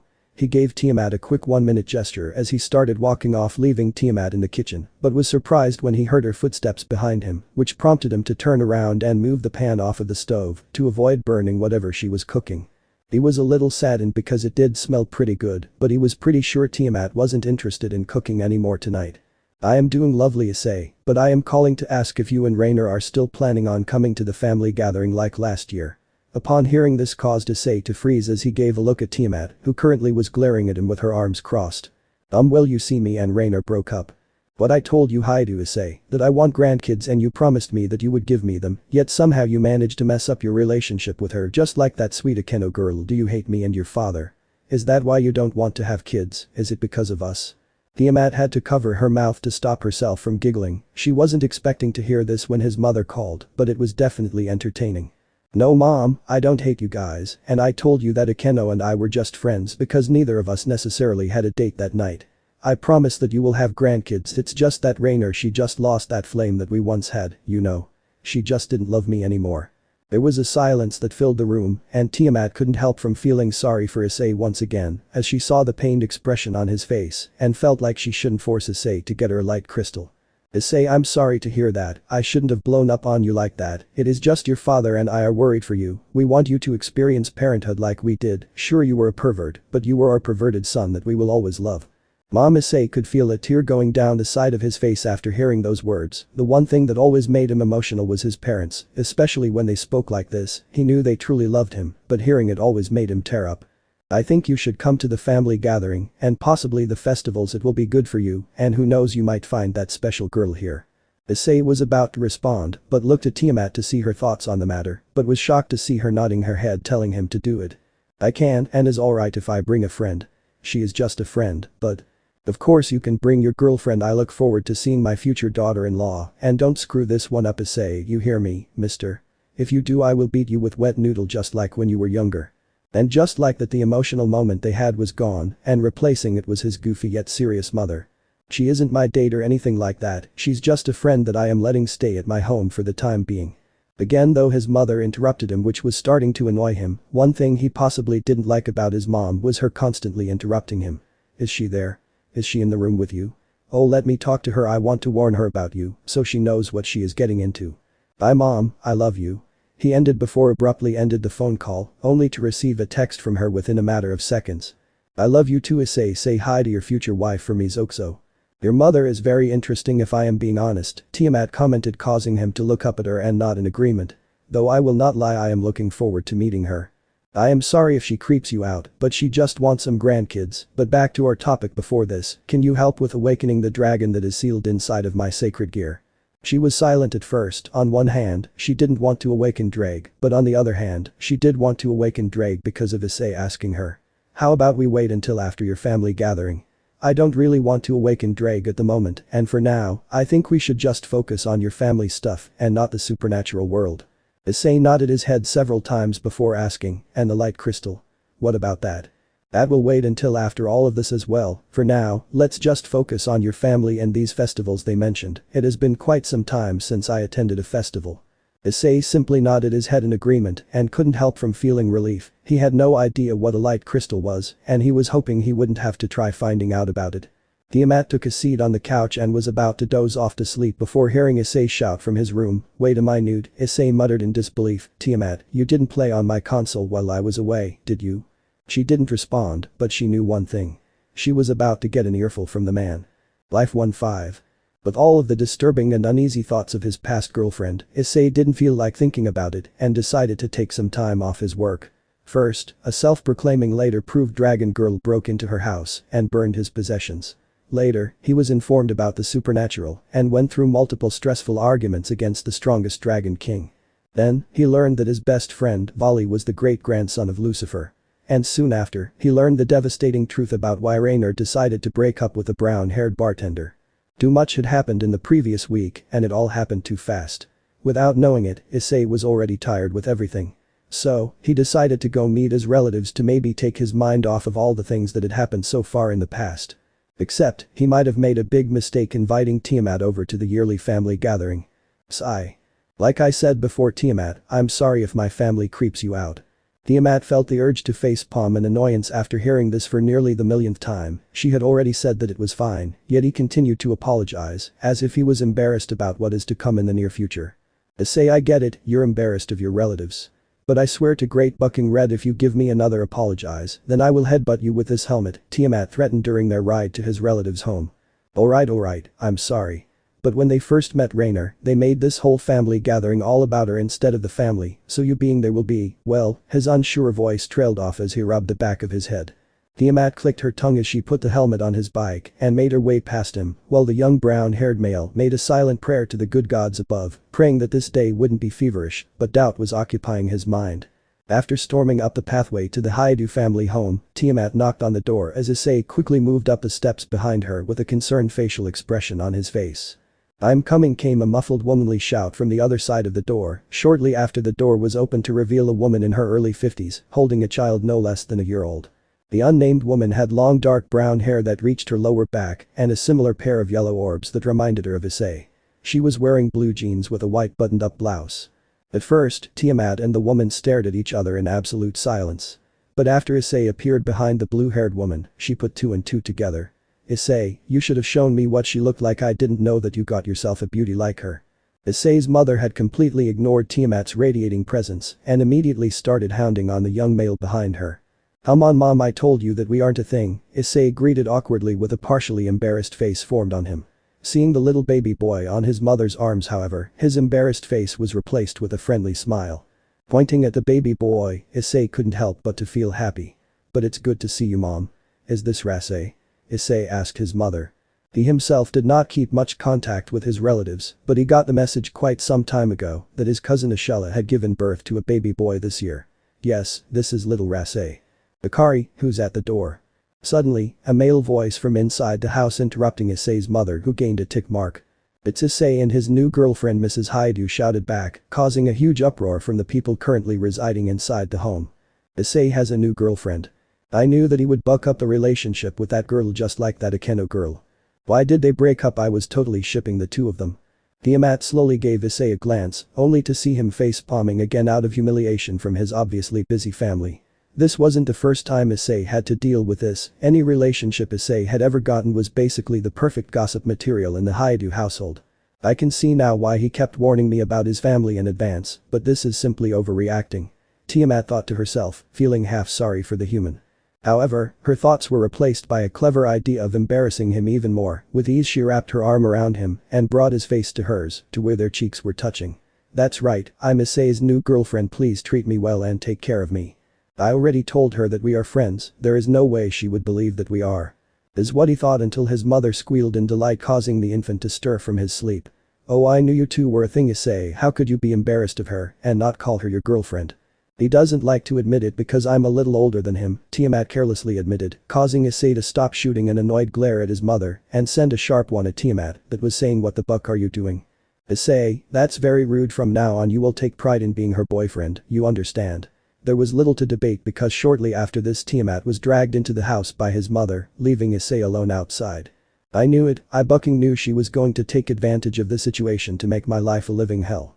Issei muttered in his thoughts as he stood in the doorway listening to his family members welcome the brunette to the family. With a sigh, he stepped into the house and closed the door behind him. He knew today was going to be a long day, but thinking it and living it were completely two different things. Upon entering the living room he was met by the sight of multiple of his relatives surrounding Tiamat and berating her with multiple questions. "Are you really dating my nephew Issei, or is he just paying you?" spoke Issei's Aunt Kane, who is his mother's younger sister. She looked like his mom when she was in her late 40s, but had shorter hair that only reached her shoulder blades. "Yes, I'm really dating him and no, he isn't paying me any money to date him. Well, he's paying me back with delicious meals, but that's besides the point." Tiamat may have answered with a friendly smile, but her mind actually drifted to the idea of having him treat her to dinner. She hadn't had Kyoto's food in a long time. "You know, if I wasn't married and with a kid, then I would ask you out for you are a goddess, but unfortunately I am married with a child," came the voice of Issei's cousin Tatsumi, who was a couple years older than Issei. He had brown hair just like Issei, but had a cowlick and emerald green eyes. "Why thank you, and I bet your wife is lucky to have an honest man like you. Issei is shy with his honesty sometimes," Tiamat replied with a beautiful smile, causing the young male to blush a little from the praise and mumble some incoherent words. "Are you going to marry Uncle Issei and have multiple kids like mommy?" said a young girl as she pulled on Tiamat's dress. She looked to be no older than 4 years old and had blue eyes with light brown hair that barely reached her shoulders. "Well, we haven't discussed about having kids, but I wouldn't be against it. However, that will have to wait until a later date," she admitted with a faint blush as she realized that she actually wouldn't mind having kids one day, but she was unsure if it would involve Issei. "He's going to buck it up with her just like he did with that Rainer girl I'm calling it." Tiamat didn't even bother responding to the old man and instead just smiled. These people must have really liked this Rainer girl since they talk about her a lot. Hearing that made Issei frown a little. "Buck you too, grandpa, I didn't mess it up with Rainer and I won't buck it up with Tiamat, for we aren't even dating," he grumbled under his breath as he approached them. "Alright, you guys, that's enough," Issei started as he approached the group, causing them to stop their questioning as he wiggled past some of them to get to Tiamat's side. "You guys can ask her about our life together later today." Issei started a man from behind Issei who had short brown hair and glasses. He was wearing a blue buttoned-up shirt with a white undershirt underneath it and had brown shorts. "Tell us how you met this wonderful lady and how she fell in love with you." Issei had masked his facial expression of despair and dread pretty well, but he couldn't think of any logical and reasonable way of the two of them meeting because of the intense stares he was getting. It was as if his family was determining his fate right now. Tiamat, seeing this, decided to step in and come to his rescue. "How about we talk about this stuff over dinner? We have had a long trip so far and I think it would be better if we told our story over a nice good meal." To Issei's luck and surprise, his mother came to the rescue as well. "I agree, nothing better than a good meal to talk about a love story. This conversation will wait until dinner time. That gives us 4 hours to actually think of an actual and believable story to come up with," he said as he gave a side glance to Tiamat, who was just standing there with a grin on her face. Thursday afternoon, 2:32 p.m. Haidu residence, Kyoto. "The hell were you thinking, Tiamat?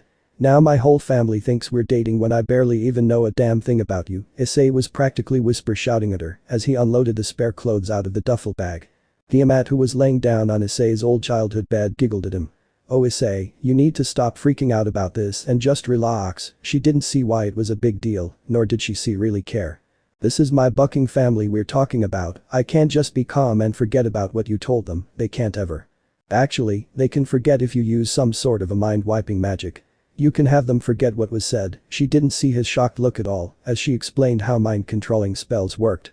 "It's technically considered hypnosis because at any point and time you can give these memories back to them, but if you wanted someone to forget something, all you gotta do is cast that spell and boom, they forget what happened. I'm new to this magical stuff world, so I can't exactly and obviously do that, and even if I wanted to I wouldn't because they're my family." Issei may not have what would be considered a perfect relationship with his relatives, but that didn't stop him from caring deeply for them and be willing to take a bullet for any one of them. "Whatever, Issei, I just thought you would be happy about us being a thing, but if it's such a big deal, then I can perhaps do a whole memory change on our first encounter with them." She suddenly hopped off the bed but was met by Issei, pinning her down to the bed with a serious and an unusual scary look. "You aren't going to cast any magic on any of them. I don't want them involved in this world, so that means no altering their minds. We will just have to lie and come up with a reasonable story that they would believe. You understand?" Issei was about to get off of her but was caught by surprise when she suddenly rolled him over to where she was on top of him. Her face was just mere inches from his, and even though they were this close, he didn't know for sure if his eyes were playing tricks on him or if she actually did have the look of predator about to feast on their prey. The two of them sat there in silence for what seemed like a solid minute. He could feel her breath blow against his face, and wouldn't lie, he did kind of like the feeling of her breath softly touching his face, but he needed to see what got into Tiamat. She looked like she was about to attack him. Tiamat, can I ask you a question? He didn't really get anything except for a narrowing of her eyes, as if she was trying to decipher what he said, which did confuse him, but that didn't stop him from continuing on. Why the hell are you on top of me, and why are you exactly staring at me like that? To put you back into your place, you just tried to dominate me right there, so you forced me to react. Silence filled the room after that. He didn't even know how to respond to what she just told him. And the way she had spoke was as if she was challenging him to try something against her. I didn't try to dominate you, I just pushed you down. To try mating with me, she interrupted, causing his face to go blank. I'm not a fool, Issei. Many dragons have tried to lay with me by dominating me, and just because I find you cute doesn't mean I will allow you to have your way with me. What the buck are you talking about? You got it all misunderstood, Issei tried to argue as he tried to get back up, only for her to push him back down with massive force. You're going to have to use more force than that if you're gonna want to mate with me, she said in a teasing manner as her face got closer to his. Maybe you need some motivation, maybe that's why you aren't trying, because you don't know what you're getting out of this. In shock, Issei was about to ask the pale blue-haired dragon what she meant by motivation. However, his answer was quickly answered by the visualizations of Tiamat's perfectly sized breasts, ones that Issei has never got to see unfold from the blue dress she always wore. It wasn't just her breasts, even her nipples were exposed right in front of him to touch and feel.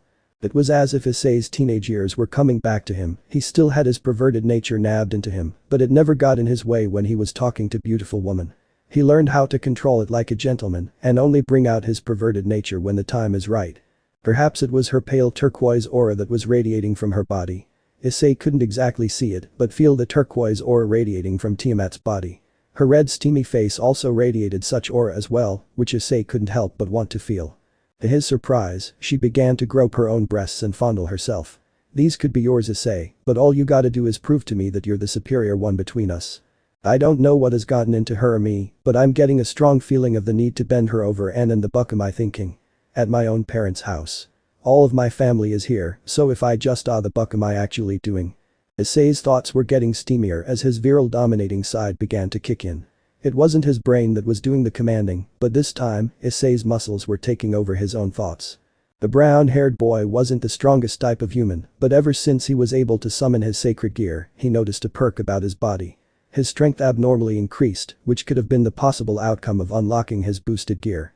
With force, Issei grabbed onto Tiamat's fondling hand and lifted it away from her own breasts, much to Tiamat's shock. Of course she wasn't using her full strength, because that would play unfairly and would clearly favor Tiamat's side, and she wanted to see what the brown-haired boy would be capable of. You've gotten stronger, perhaps it was the awakening of your sacred gear. Whatever it is, you're. Before Tiamat could finish, she felt the sudden urge cry out in half pleasure and half pain, as Issei's left hand freely grasped onto Tiamat's right breast.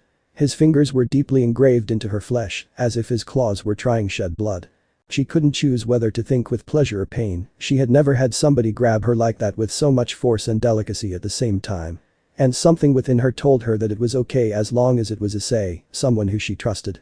Tiamat couldn't help but to moan after a minute of Issei fondling her, which made her lose strength. Her right hand that was pinning down Issei soon lifted itself, only for Issei to take action immediately and use his free hand to dominate her back to the bottom.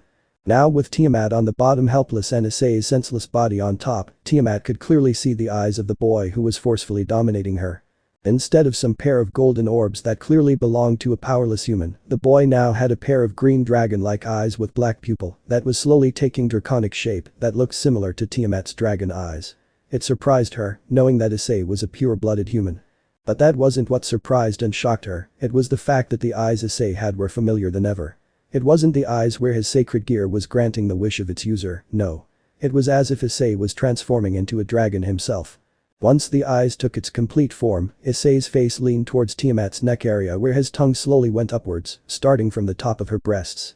And once his tongue reached Tiamat's chin, he savored the taste back into his mouth and stared back at Tiamat with his extremely unusual green dragon eyes that reminded her of only one true dragon. Why Drake Gotch, the Welsh dragon of legends that resided in his boosted gear. The eyes were too similar. Tiamat was there back in the heavenly dragon era and knew exactly how Drake's and Albion's eyes were shaped like. And there was no mistake about it, Issei Haidu, a pure-blooded human, now had the eyes of the Welsh dragon that once struck fear into the hearts of all who heard it. It didn't fright Tiamat however, but her pleasure-like feeling began to enhance as Issei carved his teeth onto her own neck. She lost her strength to move, it was as if her energy was slowly draining every second Issei laid his hands on her. The cold radiating aura was been dominated by Issei's light green aura and there was nothing Tiamat could do unless he gained back her full consciousness. Is this what you wanted? Issei suddenly spoke, now his eyes right next to where Tiamat's was placed. Her orbs enlarged as Issei's eyes were right in front of her as she muttered words under her breath which Issei couldn't exactly hear what she was trying to say. Then in a moment, Issei boldly went for a deep everlasting kiss, which Tiamat never did to tease Issei back in the grocery shop. All she did was give him a long smooch, well this time, Issei was forcefully letting his tongue inside Tiamat's mouth as it savored her saliva. MMM. She moaned, trying to get Issei off of her before she would lose control of herself and leave her wide open for Issei to completely devour. No, it wasn't Issei that was trying to devour her, it was some sort of a monster hidden inside Issei that was taking her conscience away from her. Realizing the situation she was in, Tiamat used full strength to lift Issei off of her, only to fail as now Issei's tongue was dancing inside her tongue, along with her own dragon tongue. Using full strength was impossible when she was feeling so much unusual pleasure that took away all her strength. This time, Issei's free hands were now carved back into both her breasts as they went into a heavy long kiss. Tiamat could barely feel his hand squashing onto her chest, especially when his tongue was doing all the work to give her maximum pleasure. During this time, Issei slowly moved his leg towards Tiamat's lower area, which she could clearly feel slowly getting closer and closer. She didn't react until it actually reached and touched her sensitive area, which Tiamat reacted by squeezing her legs together to prevent Issei from going further. Though she wasn't going to lie, over the hundreds of years where male dragons that tried to dominate and take her way to their side, nobody did it better than Issei. It wasn't just his technique that made Tiamat enjoy herself to the fullest, it was the green aura Issei radiated during this entire time that completely devoured Tiamat's. For a moment, she was losing the title of a dragon king to a filthy human with no real powers. But that prideful thought quickly perished as Issei's hands began to make their way downwards from her breasts, making its way towards her private womanhood that nobody in life has ever got to see. Would this human being be the first? Not only would this be the first time somebody would see, would this also be the first time she gets to engage in real sexual intercourse with a human being. Tiamat herself didn't mind, but that was because she was under Issei's control and she wasn't allowed to have her own consciousness during the time. Though she didn't approve of it, her pleasure-filled face said otherwise. Slowly but surely, Issei's hands under the dress and made its way towards her private place, otherwise known as her vagina. Tiamat's consciousness went back and forth, one choosing to fight for her own, while the other told her to stay still and enjoy the delightful touches her partner is giving her. And in under a second, Issei's fingers were now playing around her field, making her moan under Issei's everlasting kiss. It was by then when Issei broke off the kiss, making Tiamat moan under pleasure while lost control of herself once more. Issei stared at her face while his right hand continued to fondle her breast, while the other played around inside her warm private area that nobody has ever touched. And anyone who has ever dared to reach that area was burnt to crisp as a result, so the dragons around her made sure to note that she was not a mating type. However, this event said something different about her. It awakened the true nature of a womanly dragon. I don't think this is the right time to do this, I mean like you said we're at your family's home, and. Once more, Tiamat couldn't finish her sentence when the boy's fingers started to gently swirl around her clitoris. Someone like Tiamat was more new to the sexual world than Issei, just like how Issei was new to the supernatural world. But Issei, someone who had experienced before, knew how to pleasure a woman. You were saying? Issei gently spoke, abandoning her breasts as he ran his fingers through her long pale blue hair that Issei loved so much of. While, Tiamat was laying helpless on Issei's old bed, with her body wide open for Issei to explore. His fingers' twirling speed increased over time, while his thumb played around with the clitoris, while his index and middle fingers started exploring inside the flesh cave, one that has never been tainted. The feeling was soft and creamy, and she was plenty wet which helped his fingers from moving onward. Eventually even Tiamat gave in to Issei's techniques, while her clitoris was being played around freely. Yeah, just like that, just a bit slower though. What was said was done, Issei reached the perfect speed to which Tiamat enjoyed. She couldn't help but to moan constantly as his fingers went in and out, while her sensitive pearl was also being gently played around with by his docile thumb.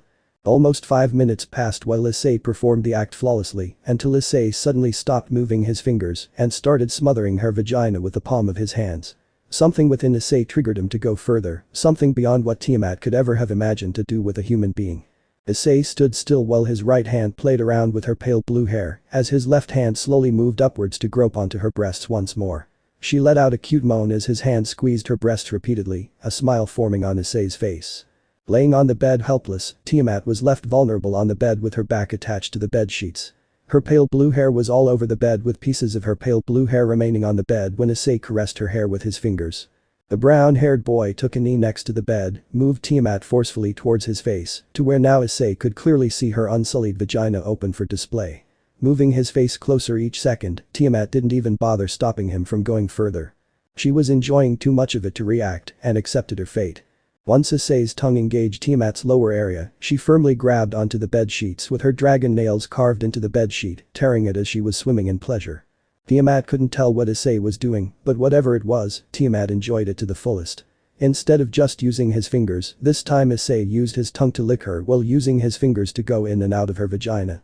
She was starting to wonder why he didn't make a move on her when he had the chance at home. If this was how Highschool activities felt, then Tiamat could join in the bandwagon since they met. If only she had encouraged him before. A minute passed, and Issei didn't stop. His glowing green eyes stared deeply into the soul of Tiamat, whose face was not enchanted with pleasant and seductive face, as she began to fondle herself out of joy. It was until a sudden knock on the door startled both of them. Issei's eyes suddenly changed back to its normal self with a single blink, while his tongue was still licking around her hussy lips and his fingers still engraved into her vagina. Issei. Tiamat.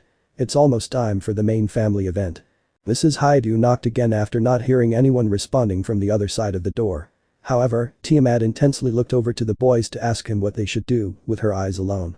Issei sharply responded with an "I don't bucking no" face, while he disengaged himself from the act with his fingers suddenly rushing out of her vagina. This sudden movement made Tiamat moan out loud, causing the door to be open with a shocked expression folding on his mother's face. Much to her delightful view, Mrs. Haidu was now staring at her fully clothed son sitting on the floor, while his face was inches away from her soon-to-be daughter-in-law's private place that was open for display. Not only that, but Tiamat's perfectly shaped breasts were exposed for the entire world to see, with hints of saliva around her nipple area and a saliva line going downwards from Tiamat's mouth. It was obvious what had just happened. Issei had his mouth on places where it probably shouldn't have been in a family reunion. Mrs. Haidu trailed off, not knowing the right words to say to this entire scene. "I'll just leave you to be." And in an instant, Mrs. Haidu closed the door with Issei now completely embarrassed to the entire event that just played out. "My mom just saw us do something that she shouldn't ever have to see in her life, the simple parts of my life are bucking over." He consented under his breath as he stared at the doorway, shocked at everything he just did to Tiamat. It wasn't as if he wasn't conscious, he was full aware on what he was going to do to her. He was conscious, alive, and the worst of all, he wanted to do all that to her. I just let him do something that nobody has ever done to me." She quietly thought to herself as she stared at Issei, who was still staring at the doorway. "I also allowed him, a human, dominate me and do whatever he wants with me, and the worst of it, I enjoyed it and didn't try and stop him." We should probably go downstairs," he said as he coughed into his hand. He didn't dare turn his head around because he was pretty sure Tiamat would kick him in the face or do something that would involve pain if he saw her private area again. "I agree," she sighed as she began to sit up. Issei took note that she sounded a little exhausted, which did make him smirk a little. Thursday afternoon, 2:57 p.m. Haidu residence, Kyoto. Issei sat in silence at the large rectangular table with Tiamat sitting right next to him, awkwardly staring at everyone who just noticed their presence. It seems that the news about the two going at it in Issei's old bedroom wasn't out, as only his mother and father would stare oddly at the two couples.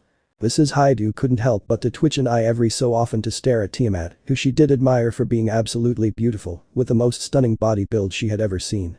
Mrs. Haidu couldn't deny that she was a little jealous at Issei's girlfriend, but there was absolutely no way she was going to show it in public. Besides, she just witnessed her son devouring the very beauty in front of her, which was a cursed image she should have never seen in her entire life. On the other hand, however, sat Mr. Haidu, who looked proud and kept giving Issei a signal with a thumbs up. Issei was lucky to have such a calm and cool dad, who would rather praise his son for doing something so risky, instead of acting like a coward. In fact, he was so proud that he placed 2 bottles of liquor on the table for the family dinner, just for him and his son. Around the table sat the rest of the Haidu family who attended this year's reunion, including both of Issei's married cousins Tatsumi and Ashella, and their respected wives and husbands Sheena and Theo. Issei's aunt, Akane, and her husband Takeo also came to the house for the reunion. On the table was a bunch of prepared Japanese dishes that Issei loved, straight from the home oven, and each food having the delicate touch of his mother's sweet cooking. Once the two started digging in, everyone else followed.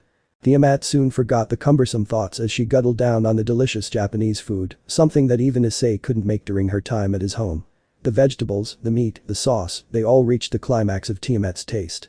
Meanwhile, Issei and the others ate their food casually, as Issei couldn't help but to feel a little happy for the Dragon King. Despite what had just happened, it was still kind of cute seeing Tiamat try new things and enjoy it. So Issei, everyone here may be a little curious on your relationship with Tiamat here, Mr. Haidu said, breaking the ice as everyone looked up from their food and started sharing their opinions. He's right, you barely even attend the family gathering anymore.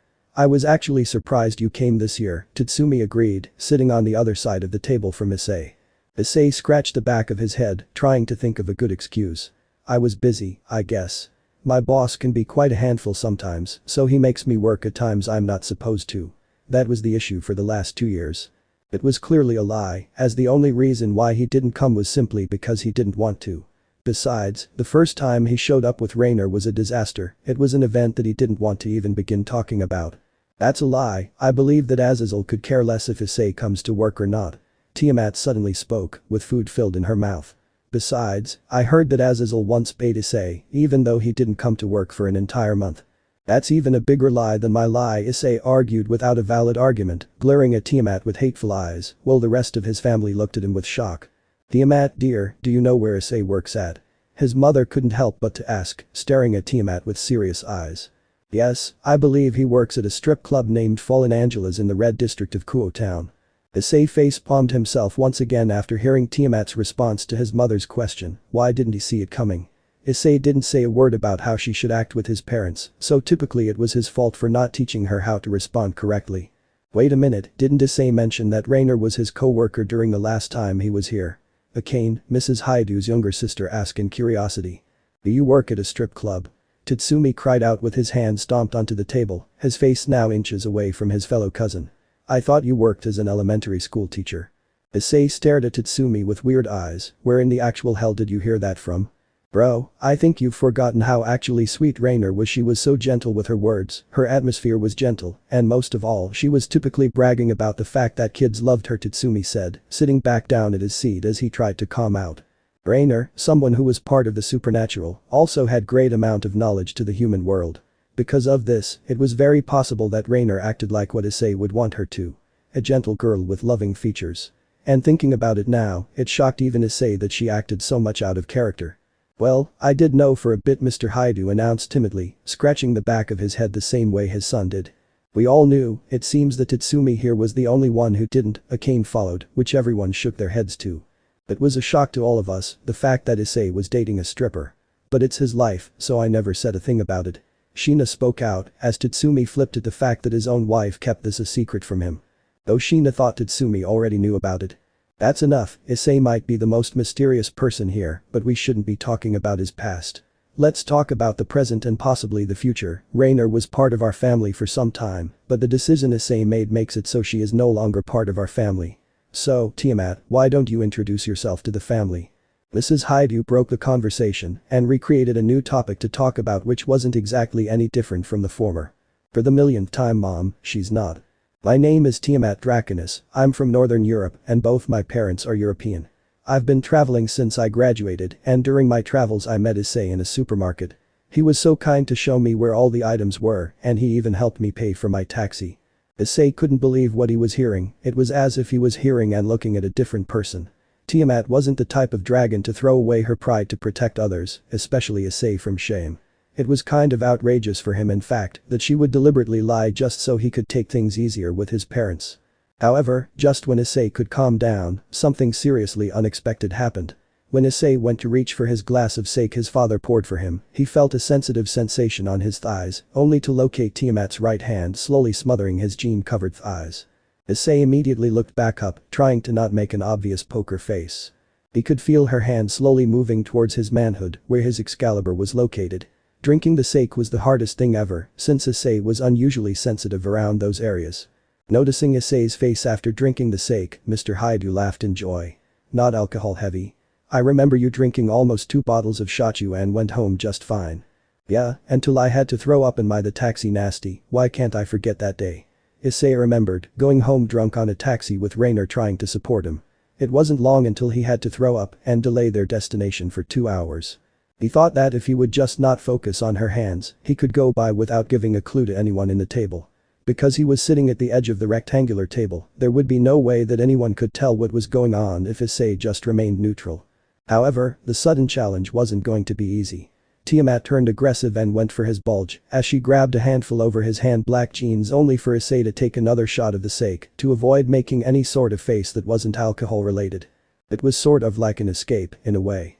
Whoa, Issei, you don't have to forcefully drink right away, we just started eating dinner, Tatsumi tried telling him, taking a sip out of the sake himself. Unbeknownst to him, a hand was grabbing Issei's crotch, and the only escape to making a face was to drink a glass. I'm all good, I miss the feeling of getting drunk. Please, give me more, father. Now that's my damn son. Mr. Haidu eagerly poured another for Issei to drink, as Issei stirred the drink around waiting for the next moment to drink.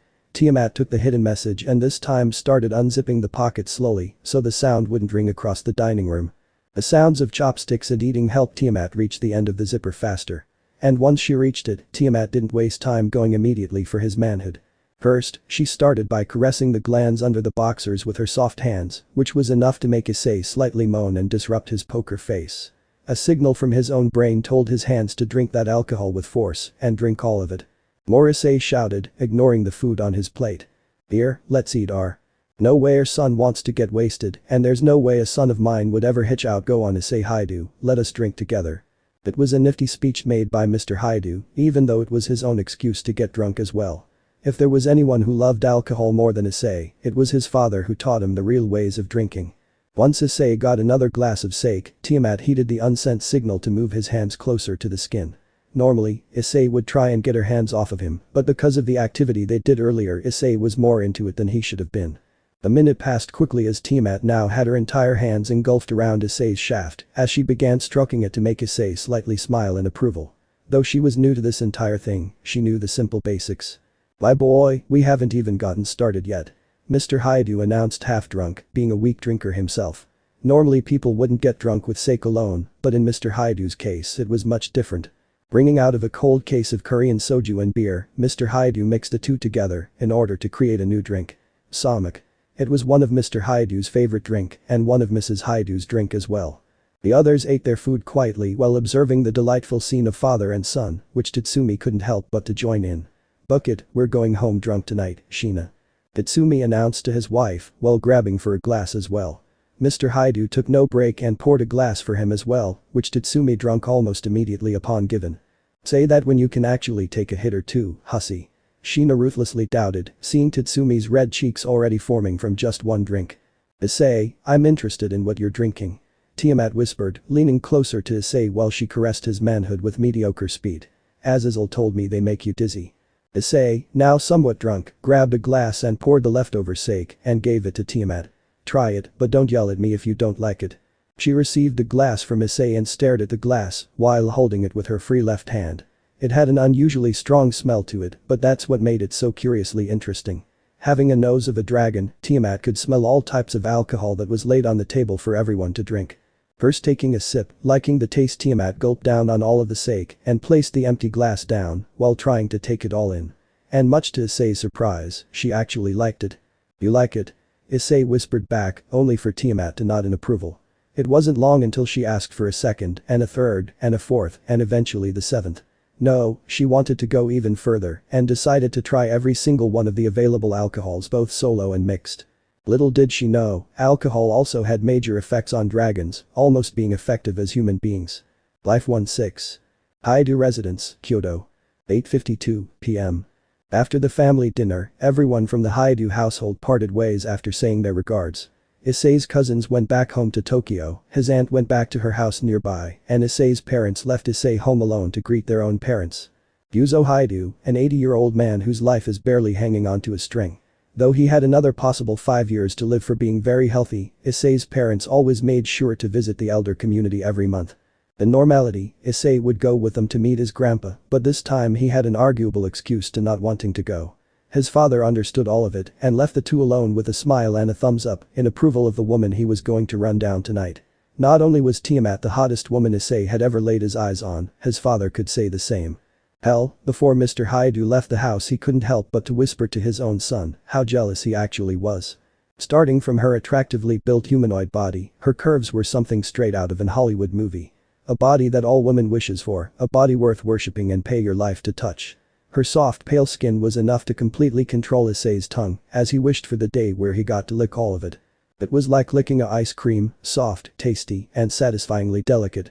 It was perfectly exquisite, there wouldn't be a body that exists in this world that could possibly rival Tiamat's. Tiamat was far too drunk to care about anything in the world. Her pride as a dragon king, her pride as a virgin treasure, and her pride as a powerful dragon who promised herself that she would never throw herself to a weakling. However, during this moment, all she could think about was Issei and his human flesh. But the smell of mixed alcohol radiating from both their mouth, the two couple entered Issei's room without turning the lights on, letting the moonlight lit the room with enough vision for the two to examine each other. Smiling widely and her breathing going out of control, Tiamat leaned against the wall on her back and waited for Issei to make a move on her, who didn't waste a second to think on what he was going to do to her. At this very moment, nothing mattered to Issei. All he wanted was Tiamat's flesh, he couldn't care less if she was a dragon or a goddess, or even a demon. What mattered was taking her and making her his own, no matter the circumstances. Issei went for a deep kiss and soon after used his hands to grope her and fondle both her magnificent breasts. He started slowly undressing her blue dress in an intention to completely make her naked. Meanwhile, Tiamat used her hands to grab onto Issei's crotch and lightly squeezed on it while using her other hand to lower his jeans and boxers. Once the progression was complete, Tiamat was now grabbing Issei's naked manhood with her bare hands, jerking it off with speed while Issei completely undressed her. She was now completely naked. Issei broke off the kiss and stared at Tiamat's glistering blue draconic eyes. Tiamat I. Before Issei could say what he wanted to, Tiamat boldly used her indulgent tongue to lick Issei's lips passionately, with no hesitation whatsoever. It was as if she was telling him to be silent and please her the best he could, which only stimulated Issei's sexual desires. For the first time since birth, Tiamat begun kneeling down towards the figure in front of her, now facing his manhood with her mouth an inch away from it. Issei was more surprised that she should have been, considering that Tiamat had no real sexual experience and thought he had to be the one in control. However, this action from her said something different. Tiamat herself didn't know what to do exactly, but this was one of the things Issei's online friends once had a deep conversation about. She tried to remember everything the user I tackle fatty said. So get this, I come back from work one day and my girlfriend was doing the usual. Making dinner. It was my birthday during the time so she cooked me a very fancy meal and after we ate dinner, she suddenly starts crawling on the floor. Just when I was going to start my video game, she started lowering my pants and you can guess where this led to. Just as what I tackle fatty said before, Tiamat took his unintentional advice and started lowering Issei's jeans until it was completely taken off. Next was his boxers, as Issei took off his red shirt on his own and stared at Tiamat from above with a pair of half-drunk and surprised eyes. They were now both naked and Tiamat thought of the second thing I tackle fatty said. Then she took off her hexy glasses, revealing her perfectly shaped purple eyes. It was like I was in some kind of heaven, especially after she placed her lips on the shaft and started to lick around the area. And you guys already know what happened next, once she started taking it all in I was basically surfing heaven. Again, Tiamat followed his unintentional instruction and started positioning her lips on the shaft, basically kissing it as she slowly let out her tongue to lick around the area. She was unsure to whether stare up at Issei's golden eyes or to keep looking straight, but every time Tiamat checked Issei's expression, it was filled with delectation and joy. Lemon skipped please read it on website. Little did Issei know, there was no going back once he hexually aroused the strongest dragon king in the world. But who cares, right? This is just what Issei needed. Friday afternoon, 3:17 p.m.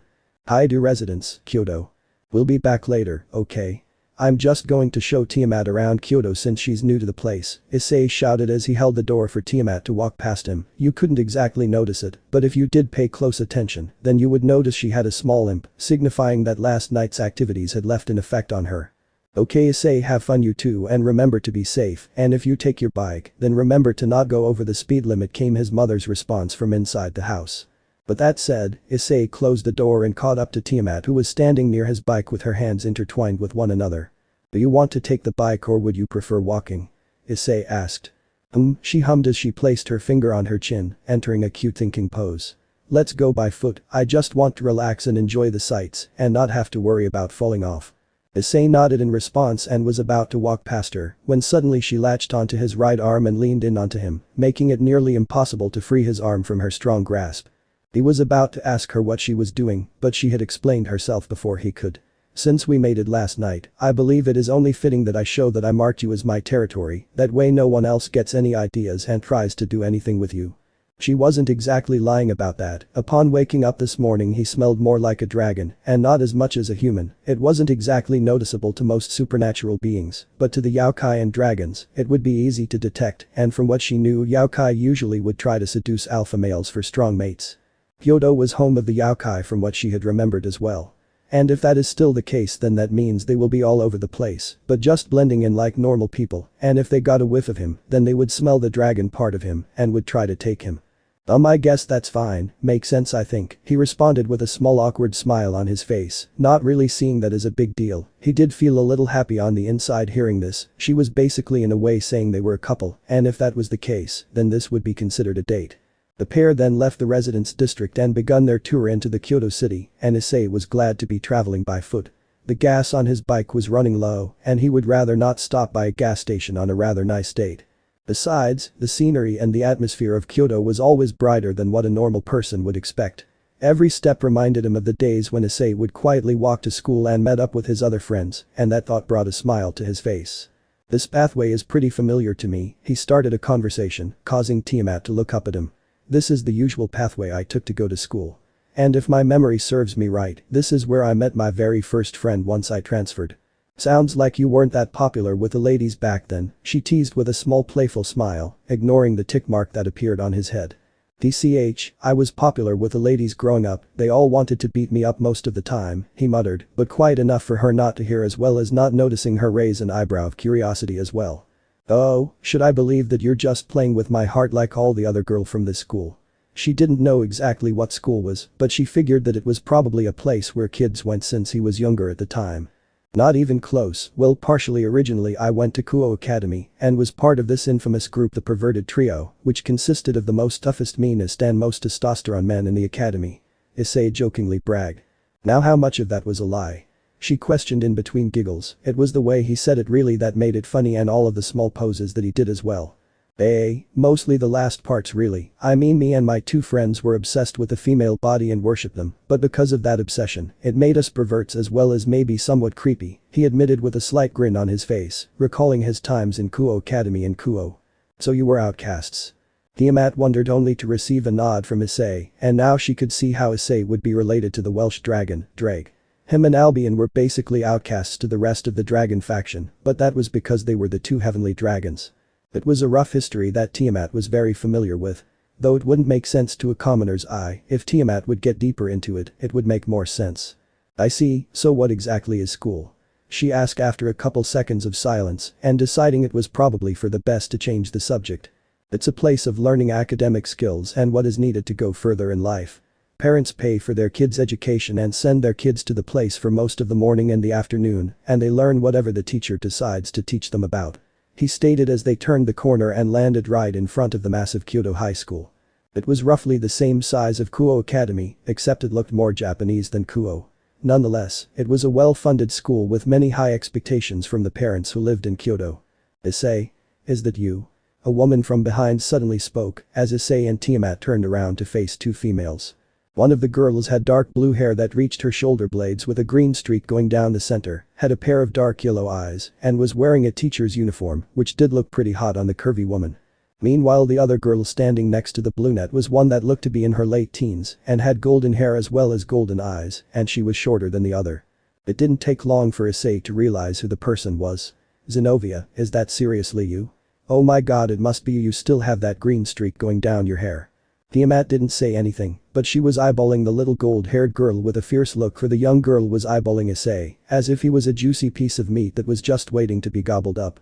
Upon hearing the name, Zenobia blushed a little as she released the brown-haired teenager. "You really remember me? I didn't think you would, considering I wasn't the curviest of all women.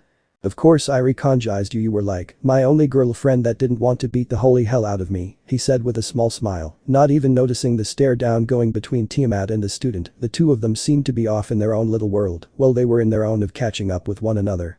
That was because you were the only guy who didn't treat me like I was some kind of sword freak, she responded with a somewhat embarrassing voice. He could tell that she wasn't really embarrassed by it all due to her tone, but he knew that was the truth. Zenobia was a new student just like him at the time, but unlike him, she seemed to be a little different. By little it was a lot since she was pretty blunt and straightforward with what she asks and didn't really pick up on social awkwardness, not to mention that apparently on her first day, she had defeated the kendo captain for the boys and girls team back to back with ease. Because of all this, she was treated marginally like an outcast, but Issei had made a quick friendship with her, and not long after that she started to not be so blunt with what she said and picked up on the social awkwardness. Her sword obsession became one of their main topics, and although it was toned down a lot in public, he was kind of her vent. And you were the only girl that didn't actually want to hurt me with their sword and accepted that I was a pervert, Issei reacted, causing her to blush a little more as she twiddled her thumbs.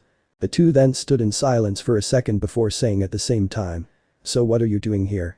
The two then chuckled in embarrassment, and if Issei wasn't with Tiamat, he was pretty sure he would have asked Zenobia out on a date. "Well, I am here as a teacher, but I had to track down one of my students for skipping class," Zenobia admitted, causing her to finally notice the fellow brunette standing next to Issei. Except she had a more pale blue hair. "That's damn nice, I didn't think you would actually become a teacher, but it makes sense. I'm actually here with," he paused as he actually considered what to call him and Tiamat, but eventually shrugged and said, "with my date, I was just showing her around town since she's new to Kyoto."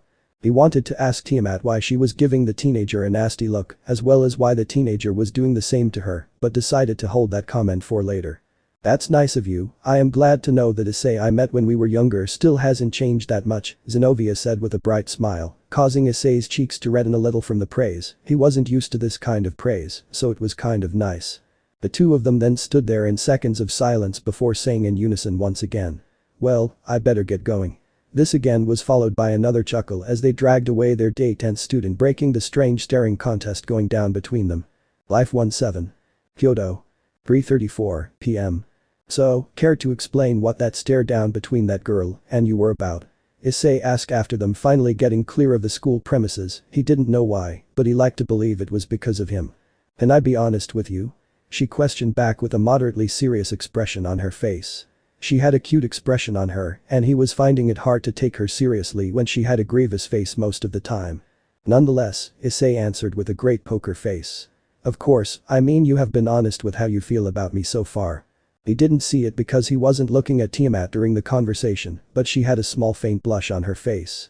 "I know sensed Yaokai blood in her, and she could also sense that you were part dragon," she admitted, causing him to frown, taking info that it was because of his sacred gear. "In case you didn't know, Yaokais are drawn to strong creatures, and dragons are a race of power, Issei. You may not know this, but you smell more like a dragon than you did before. So they want to mate with me or something?" He asked only to receive a nod from her. Seeing this made Issei picture a whole bunch of hot and beautiful girls surrounding him with different animal features. The thought had become so erotic that he began to start to drool a little. However, these thoughts didn't last long, for Tiamat was a territorial woman, and Issei had become her territory after last night's activities. She wasn't going to allow him to fantasize about other women, especially in front of her, so she pinched his cheek like a mother would. "The hell was that for?" he demanded in answer as he rubbed his cheek. "HMPH," Tiamat huffed as she broke off contact with him and crossed her arms under her bust and began to pout. His annoyance with her was doused rather quickly upon seeing this, for she looked insanely cute with her cheeks puffed out. Who knew that the strongest dragon king could be so charming? "You have me as your mate, but you thought of doing perverted things with other girls, Issei, that's mean," Tiamat revealed, but Issei candidly couldn't tell if she was generally upset or if she was just playing with him. She was just too cute at the moment, and she didn't really show any signs of true anger. "I want an apology right now." "Tiamat, are you actually mad at me for thinking about a harem filled with actual yaokai girls?" He had always dreamed of having a harem and becoming a harem king when he was younger, but after getting into a relationship with Rainer, he gave up on that dream. "I don't know, Issei, am I?" she responded with a small smirk which took form on her face. She was now walking ahead of him, so he couldn't see her facial expression, but if he did see it, then he would know she wasn't being serious at all and just pulling his leg. "I wouldn't know because you're not telling me." He answered with a small trace of annoyance in his voice. The one thing he just never understood about women was their mood switches. Sometimes they would be completely fine, and then 1 second later they'd do a 180 on you, and you end up finding yourself in the doghouse for no reason really. Issei, you do understand that we're mates now, right? She said as she came to a complete stop in front of him, almost making him bump into her. And because of us being mates, that means you are my territory, and I will not let any outcast try anything with you. Is this your way of confessing your love to me? He joked but was met by a stern gaze that told him that this wasn't the time to start cracking jokes. Tiamat, don't you think that you're being a little, I don't know, overzealous? Nope, I thought I handled it pretty well if I am being honest. She wasn't going to mention it, but she had seen some dragons fight each other to death or near death just for a mate. She wasn't going to resort to that way, since she didn't see the need for that, at least with that girl. So I can't fantasize about other girls now because of mating with you? He deadpanned. He could understand if she didn't want him to cheat on her, since they now technically were boyfriend and girlfriend. No, you can do that, but just not in front of me. Geez, how would you like it if I thought about other men bucking me instead of you? Issei opened his mouth and then immediately shut it. He didn't know how to respond to that question at all. Okay, I see your point, he mumbled. Hearing this, she smiled as she slithered up next to him and placed his arm in between her breasts. Plus, why think about other girls when you can take me anytime you want? And with that said, she began leading him around Kyoto, not even caring at all for the perverted thoughts she created. She may be a prideful woman and probably wouldn't ever admit it to him, but she loved his dominating side of him. It was just so sexy and hot when he dominated her in bed. As they progressed into the city, Tiamat became more and more curious about what the humans and yokai that were blending in were doing. Stores that looked ancient were being opened, and being placed all over the place were decorations of all sorts. Issei, what are they doing? She asked as she watched people string up some unlit paper lanterns. They are preparing for Jion Mitsuri, he replied, causing her to look at him with a curious expression on her face. Jion Mitsuri is a festival that is held on July 14th and lasts for 3 days ending on July 17th. It is to mainly appease the gods. Tiamat nodded her head multiple times as she watched vendors be put up and said, so are we going to this festival then? Issei didn't say anything at first since he was busy contemplating the idea. He had only partaken in the festivities 2 times, and that was when he moved to Kyoto and the first time he and Rainer came to visit family. The thought of Tiamat in a kimono was kind of hot, but the problem was that he didn't have a kimono for her to wear to the festival.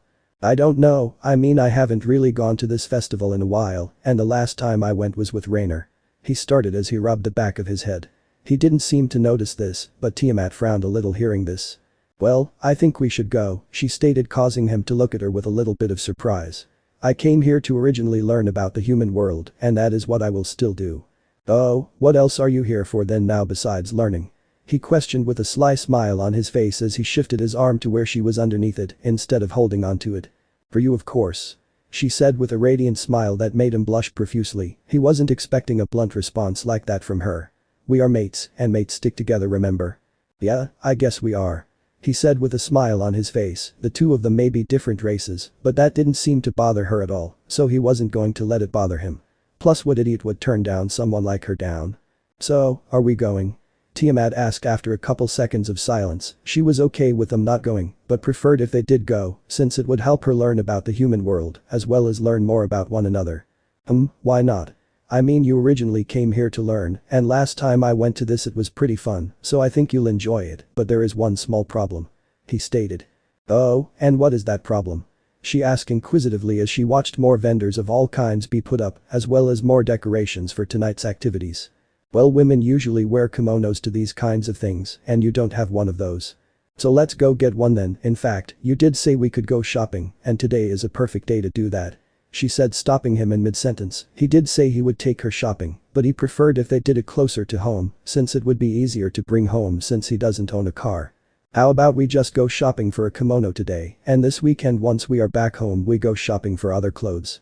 He was fine with either option if he was being honest, but he preferred if they went shopping for clothes this weekend, rather than shopping here and trying to bring those clothes home on a bike. I'm fine with that, she admitted with a small smile on her face. She didn't really care about when they got her clothes really, all she did care about was spending time with the man that took her first time, as well as possibly captured her heart. Kyoto, shopping district. 3:58 p.m. Issei, do you see this? Do you see the coloring of this? Do you feel how soft this is? Tiamat cried in joy with a bewildered look on her face as she moved around a blue kimono with a wide obi and white bead at a fast speed to where she was practically dashing around it.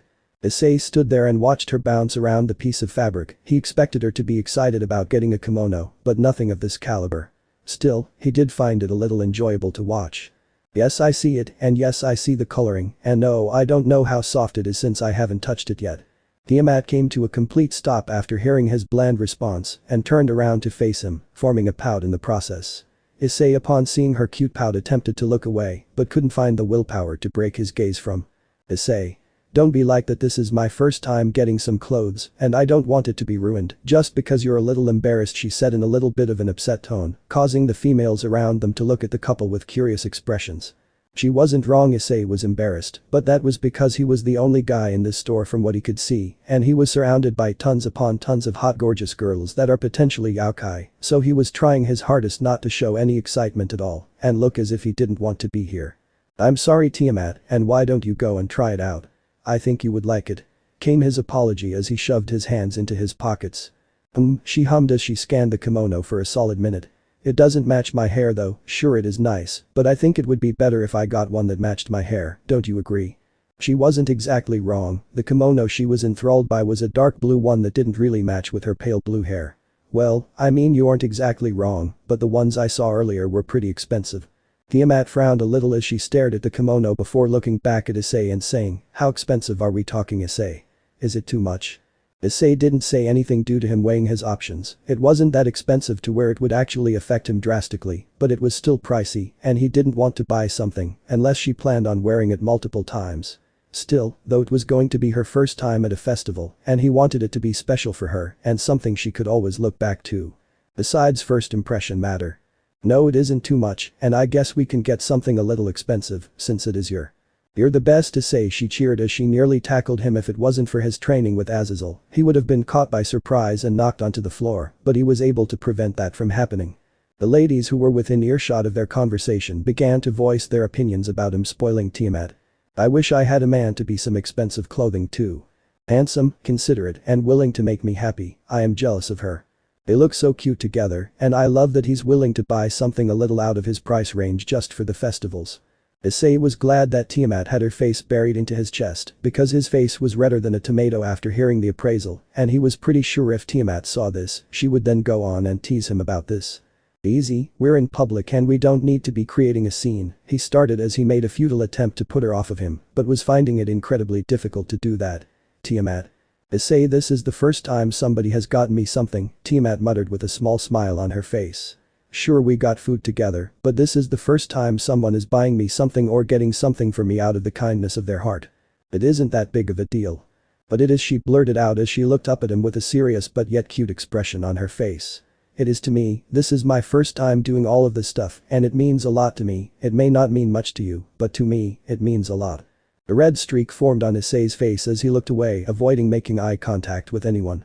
Why does she have to do this? I get she's new to it all, but saying stuff like that makes it so difficult to respond. Come on Tiamat, let's go see those kimonos I was talking about and see if you would like it. He said as he managed to break out of her grip and wrap an arm around her. He wasn't going to comment anything about what she said, due to him not wanting to ruin the moment she created. Instead he saw it was just better to go check out the light blue kimonos he saw earlier. Yodo, Shopping District. 4:05 p.m. Wow was all Tiamat could say when her eyes landed on 4 light blue kimonos that matched her hair, each of them all having different looks to them that made her want to buy all of them. The one however that stood out the most was one with a creamy white colored Japanese dragon going around it, and Tiamat found it interesting, considering it was the only kimono with any sort of a dragon logo on it. Boy, are you okay? Issei questioned as he snapped his fingers in front of Tiamat's face, breaking her out of her enthralled phase. Tiamat looked at Issei and gave him probably the biggest and purest smile he had ever seen before on her face. I am fine, it's just that I don't know which one to get.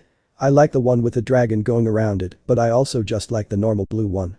She said sheepishly as she looked down at her feet, not sure how to go about this. You know you can try them on, right? There is a changing room in the back. He deadpanned, although he shouldn't have been surprised by this since it was like she said earlier her first time doing this stuff. Wait, so I can wear them without having to pay for them? She asked incredulously with a look of surprise, but was quickly shot down. No, that is stealing Tiamat, he started with a stern look. I said you could try them on and see how and if you think one looks good on you then we can get that one. But what if I can't pick which one that I like the most? She asked in hopes of him coming up with a solution. She didn't want Issei to spend all of his money on some clothes, but she also wouldn't be against it either. "Then I will choose for you," he firmly stated with a serious look plastered on his face. He was being dead-ass serious. If she couldn't choose her kimono, then he would for her. To his surprise, rather than seeing a look of agreement or anything like that, he was met with a sly smirk, one with mischievous intentions. "What are you smirking about?" Tiamat's smirk got bigger as she grabbed the kimonos and said in a teasing voice. "Oh, nothing, I was just thinking about you ripping one of these kimonos off of me in the near future." "That chance, I am not going to rip that thing off of you because that would be my money down the drain," came his quick-witted reply. Unbeknownst to her, he was already visualizing him doing something like that and exposing her bountiful boobies. "You say that now, but remember last night's activities?" she teased, not caring if anyone could hear her. Issei, however, was a little nervous about how casual she was being about Hex. At least with Rainer, she had the decency to not talk about it in public, but Tiamat was completely different. "I remember them pretty well now. Are you going to try these clothes on or not?" he asked with a trace of annoyance in his voice. "Geez, I thought you had enough of my body, but it appears that you just want to see me naked again, Issei," she started with her teasing smile, ignoring the mumbles from the bystanders around them. "But then again, it can't be helped, you are still a pervert at heart, and I like that. I swear to all the gods that she will literally be the death of me if she keeps on playing like that," he muttered under his breath as he began to follow her to the back of the store, to where the changing rooms were located at. "It will be a good death then," she said, not showing him the smile on her face, nor looking behind her to see the surprised look on his face. She had heard him clear as day due to her enhanced senses, and she just couldn't resist playing with him. His reactions were so adorable. Once she was in the dressing room, Issei released a quick sigh and said to himself, "Even though she can sometimes annoy the holy hell out of me, I think I am in love with her, or at least I consider her as a girlfriend. I don't know about mate for life or anything like that though." After thinking about mate for life, a small frown took form on his face as he thought about his relationship with her. Does she see us as mates for life? Will she actually stay in the human world for the rest of my life, or will she try to find a way for me to live longer? These thoughts kind of upset him, since he didn't even know if he would want to give up his humanity in exchange for living longer. Sure, it sounded great, but he didn't think it would be worth it if he outlived all of his relatives. Maybe I could find a way for them to live forever as well. Sure, it might be difficult, but I mean, I have the strongest Dragon King supporting me, so there is no way I could fail, right? Due to him being in deep thought, he didn't seem to notice a female approach him from behind. She had long auburn hair that reached down to her butt and an enticing hergless figure that would tempt even married men to have a night with her. Her eyes were mismatched, however, one being phthalo blue while the other being phthalo green. She was wearing a red and white kimono that seemed to barely contain her assets, making them even more desirable. Excuse me, mister," came her soft feminine voice, snapping him out of his deep thoughts and causing him to turn around and face her. He didn't see this, but if he did look closely, then he could see the small faint blush on her face. "Yes, can I help you?" Issei said as he attempted to maintain eye contact with her and not drop his gaze to her cleavage, although for some reason it was very difficult for him to do that. "Well, I was just wondering what you think of this outfit I am wearing," she asked seductively as she slowly shifted the kimono to the point where her breasts were nearly exposed. "I think it looks nice on you," he said as he tried to turn around but was stopped by her placing a hand on his arm and preventing him from doing so. "Well, do you think I would look better with it off of me?" she questioned with a now visible blush on her face. He didn't know what to say. On one hand, he was wanting to see this enticing woman naked, while on the other hand, he was trying to be faithful to Tiamat. They are mates and she is literally like 20 feet away from him max. He stuttered. Usually he wasn't this awful with talking to girls, but for some reason, he was just in a mess and couldn't focus. Was it because of Tiamat and his fear of her getting upset with him for flirting with girls? Or was it because of the perfume radiating from her? He didn't know really, but all he knew was that he was just having a difficult time concentrating. "Issei, I am back, what do you think of?" came Tiamat's bubbly voice as she stepped out of the changing room, revealing the simple light blue kimono that looked pretty hot on her. She, however, came to a halt when she noticed the girl holding onto Issei's arm and her facial features darkened. "Tiamat, this isn't anything, and it isn't what it looks like." He had practically shouted the words out of panic and fear. He didn't know how Tiamat was going to react, but he was sure it wasn't going to be anything positive. "What is it then?" she asked with an oh so sweet voice that not only made him shiver in fear, but the yaoi girl next to him as well. It also didn't help that she had this sweet and beautiful smile on her face as well. Not to mention the killer aura too. "It is just me asking him for some help. I wanted a man's thought on my kimono, so I decided to ask him about it," came the yaoi's quick response in an attempt to prevent a fight from breaking out and possibly her getting killed. She didn't think the dragon lady was going to be back that quick and was going to try snatching him away before she could notice him leaving, but it was too late, so now she had to try pulling out without invoking the dragon girl's wrath. Yeah, that's all, and she was just leaving, Issei added as he sent the lady a look telling her to leave. She didn't need to be told twice and scurried out of here, not even daring to look back at Tiamat, who was glaring at her retreating figure. Once the young kitsune lady was out of sight and out of mind, Tiamat shifted her gaze onto Issei, which kind of made him jump out of fright. Issei, did you know that was an actual yokai and that she was trying to seduce you?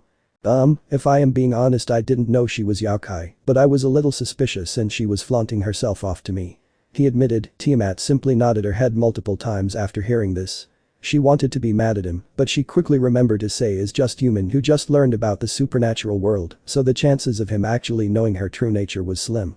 When we get back home we are going to work on your senses as well. I am not going to let some girls just come up and seduce you, okay? There was practically no room to negotiate this since she basically commanded him and spoke in an authoritative tone. Understood, he answered with a serious expression on his face. He knew it was best to accept whatever she said at this moment if he valued his life.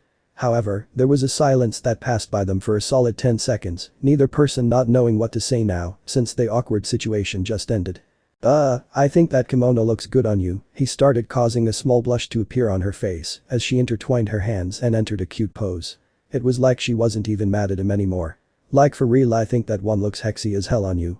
I do like this one a lot if I'm being honest, Tiamat began as she pressed against the soft fabric with a small smile on her face, no longer looking at Issei. It feels wonderful, but I haven't tried on the other one yet. Well, do you want to try it on? He asked with a curious expression. Do you think this one looks great on me? Be honest with me, do you think I look beautiful wearing this? She began twiddling her thumbs after saying this and avoided to look Issei in the eyes. He couldn't see this, but a massive red streak was on her face tinting it. Usually, she wasn't self-conscious, but now she was, and it was all because of Issei. He at first was quiet, and instead of saying anything, he closed the gap between the two of them and gently lifted her chin up, causing her eyes to meet his. She quickly averted her gaze to the ground and refused to make eye contact with him. You look like a goddess, was all he said, causing her to look up at him. Upon her looking up, he moved his lips towards hers and tried to quickly steal a kiss from her. To his surprise though, when he tried to sever the kiss between them, she quickly placed her hands on his cheeks and pulled him back into a deeper, more affectionate kiss. Oh, came the females' voices around them upon seeing the display of affection. It was so cute to see the young couple in love and a great moment for them as well. The two stayed like this, mooching up a storm, neither of them trying to dominate the other one like before. Instead, it was just a kiss full of love and affection for one another. Finally, after God knows how long, the two though ended up breaking the kiss, but Tiamat didn't let go of Issei's face. Her heart was beating faster than normal and a noticeable blush was still on her face, but a smile was as well. A smile of joy and happiness. I think I will wear this one to the festival tonight, Issei. If you think it looks great on me, then I will wear it, she said before going in for another deep and emotional kiss. Love was something she truly enjoyed and wanted to become more acquainted with. Kyoto, shopping district. 5:05 p.m. The couple continued their adventure around Kyoto after purchasing the kimono for Tiamat. Was Issei a little upset with having to pay a lot for one piece of clothing? Yes, but he also didn't regret it, for seeing Tiamat happy was worth every yen. Issei, what did you say I look like again when I wore that kimono?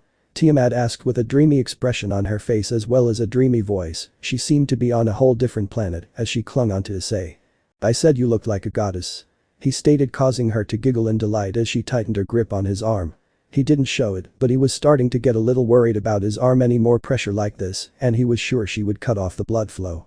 He called me a goddess, never has anyone complimented me like that before, she mumbled to herself in between her childlike giggles, not even bothered or caring that Issei could hear her. She looked so happy. He started as stared at Tiamat, who continued to mumble about him and how she likes him. I don't want to jinx myself, but I think she actually loves me. The two continued their travels for a while until coming to a park where Tiamat grew curious by a sign with bold words saying, selling Shiba Inu puppies. Issei, what is a Shiba Inu? She asked with a curious look on her face as she looks up at Issei. Shiba Inus are a type of dog, he said, thinking she would understand what that meant, but instead she just gave him a blank face. Dogs are pets. People these days own pets and train them for all kinds of things. So a familiar? It is like a pact with the devil? She questioned aloud as she looked at the sign, not seeing the confused look on Issei's face. Issei, I want a familiar, or pet as you call it. Tiamat, Shibas are pretty bucking expensive, more expensive than your kimono, and you would have to take care of it, you aren't. Issei, she interrupted with big innocent eyeballs that made him want to give in to her request.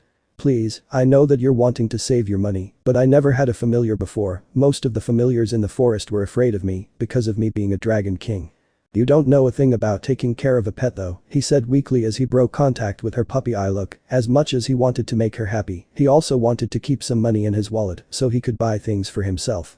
But that is why I will have you, she began, still keeping that adorable look on her face. She was acting just like a kid when they want a pet. You will be there to help me raise it, and I promise I will look after it. I will love it and play with it and feed it and have the greatest bond ever with it. Tiamat, we're only going to look, and depending on the price range will depend on if we get a puppy or not. Okay. She nodded her head vigorously after hearing this and began scanning the park for any creature that wasn't humanoid. Unbeknownst to her, Issei was stealing himself for shooting her down when it came to deciding. He doubted the owner would sell a Shiba for a cheap price. Eventually, the couple located the person selling the Shibas in the park, and to Issei's shock and surprise, it was a familiar person he knew from Kuo Academy selling them. This person was Tiamat, the former captain of the tennis club at Kuo Academy. Her hair was longer than what he remembers, but he remembered that multiple drill-like curls anywhere. She was also a little more bustier as well as thicker from what he remembered too, which did kind of surprise him because she was pretty developed in high school. In a circular playpen next to her were 6 small furry creatures that melted Tiamat's heart immediately upon seeing them.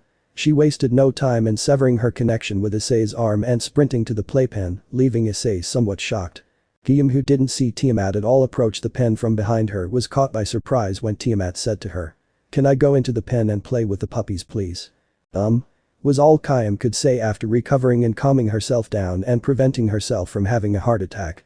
I mean, I guess you can, but are you here to buy one as well? That is what my maid Issei is here for, the brunette stated happily as she pointed to Issei, before literally jumping into the pen full of puppies and patting and rubbing them, as well as rolling around with them. Issei? Guillaume asked incredulously as she immediately recognized the former member of the perverted trio. Issei, Haidu, is that truly you? Yes, it is me, and that is my girlfriend Tiamat, who seems to be infatuated with the puppies you are selling. He stated as he cast Tiamat a somewhat annoyed look. She, however, didn't seem to care about this look at all, and instead said aloud. You're so fluffy and cuddly, I just want to take you home with us and smother you with love and affection. I'm assuming she never had a puppy before. Guillaume asked as she gave Issei's girlfriend a creeped out look. She had dealt with kids doing this type of stuff, but never has she seen a full-grown adult acting like this before. Yeah, she really wants one, but I don't know if I can afford one. I know Shibas can be very expensive, came his response as he watched Tiamat pick up this gold and white one and rub her nose against it. He had never seen this side of Tiamat before. Sure, he had seen her affectionate side of her, but this was a whole other level. Well, you're not wrong. They can be pretty expensive, said the brunette as she continued to watch the brunette play with the gold and white dog. But that also depends on the seller. I could give you this dog for a really cheap price if I wanted to. But the question is, are you? He interrupted, causing her to direct her gaze towards him. I don't know, Issei, you and your friends did perv on me when we were younger. I think if anything I should charge you double. Issei frowned. One thing he probably hated the most in the world was when people brought up things of the past that should have been buried forever. However, I can tell that she truly wants him and he likes her, so I think I might just let you adopt him for free. Guillaume said with a smile. Issei's mouth widened along with his eyes as he shot her a look of shock. She simply smirked seeing this. You're joking, right? She shook her head in response, causing his jaw to drop even more. Don't get me wrong, I won't forgive you on what you did when we were younger, but I have already sold 5 puppies, so I can at least give one away for free. Issei didn't say anything in response. Instead, he simply smiled as he looked at Tiamat. Today was a great night, and tonight would be an even greater night. Let me know in the comments below if you guys want the next part. Also check out my other video that has been shown and left. Thank you for watching. If you enjoyed this video, please like and share this video. And have a fantastic day. Bye.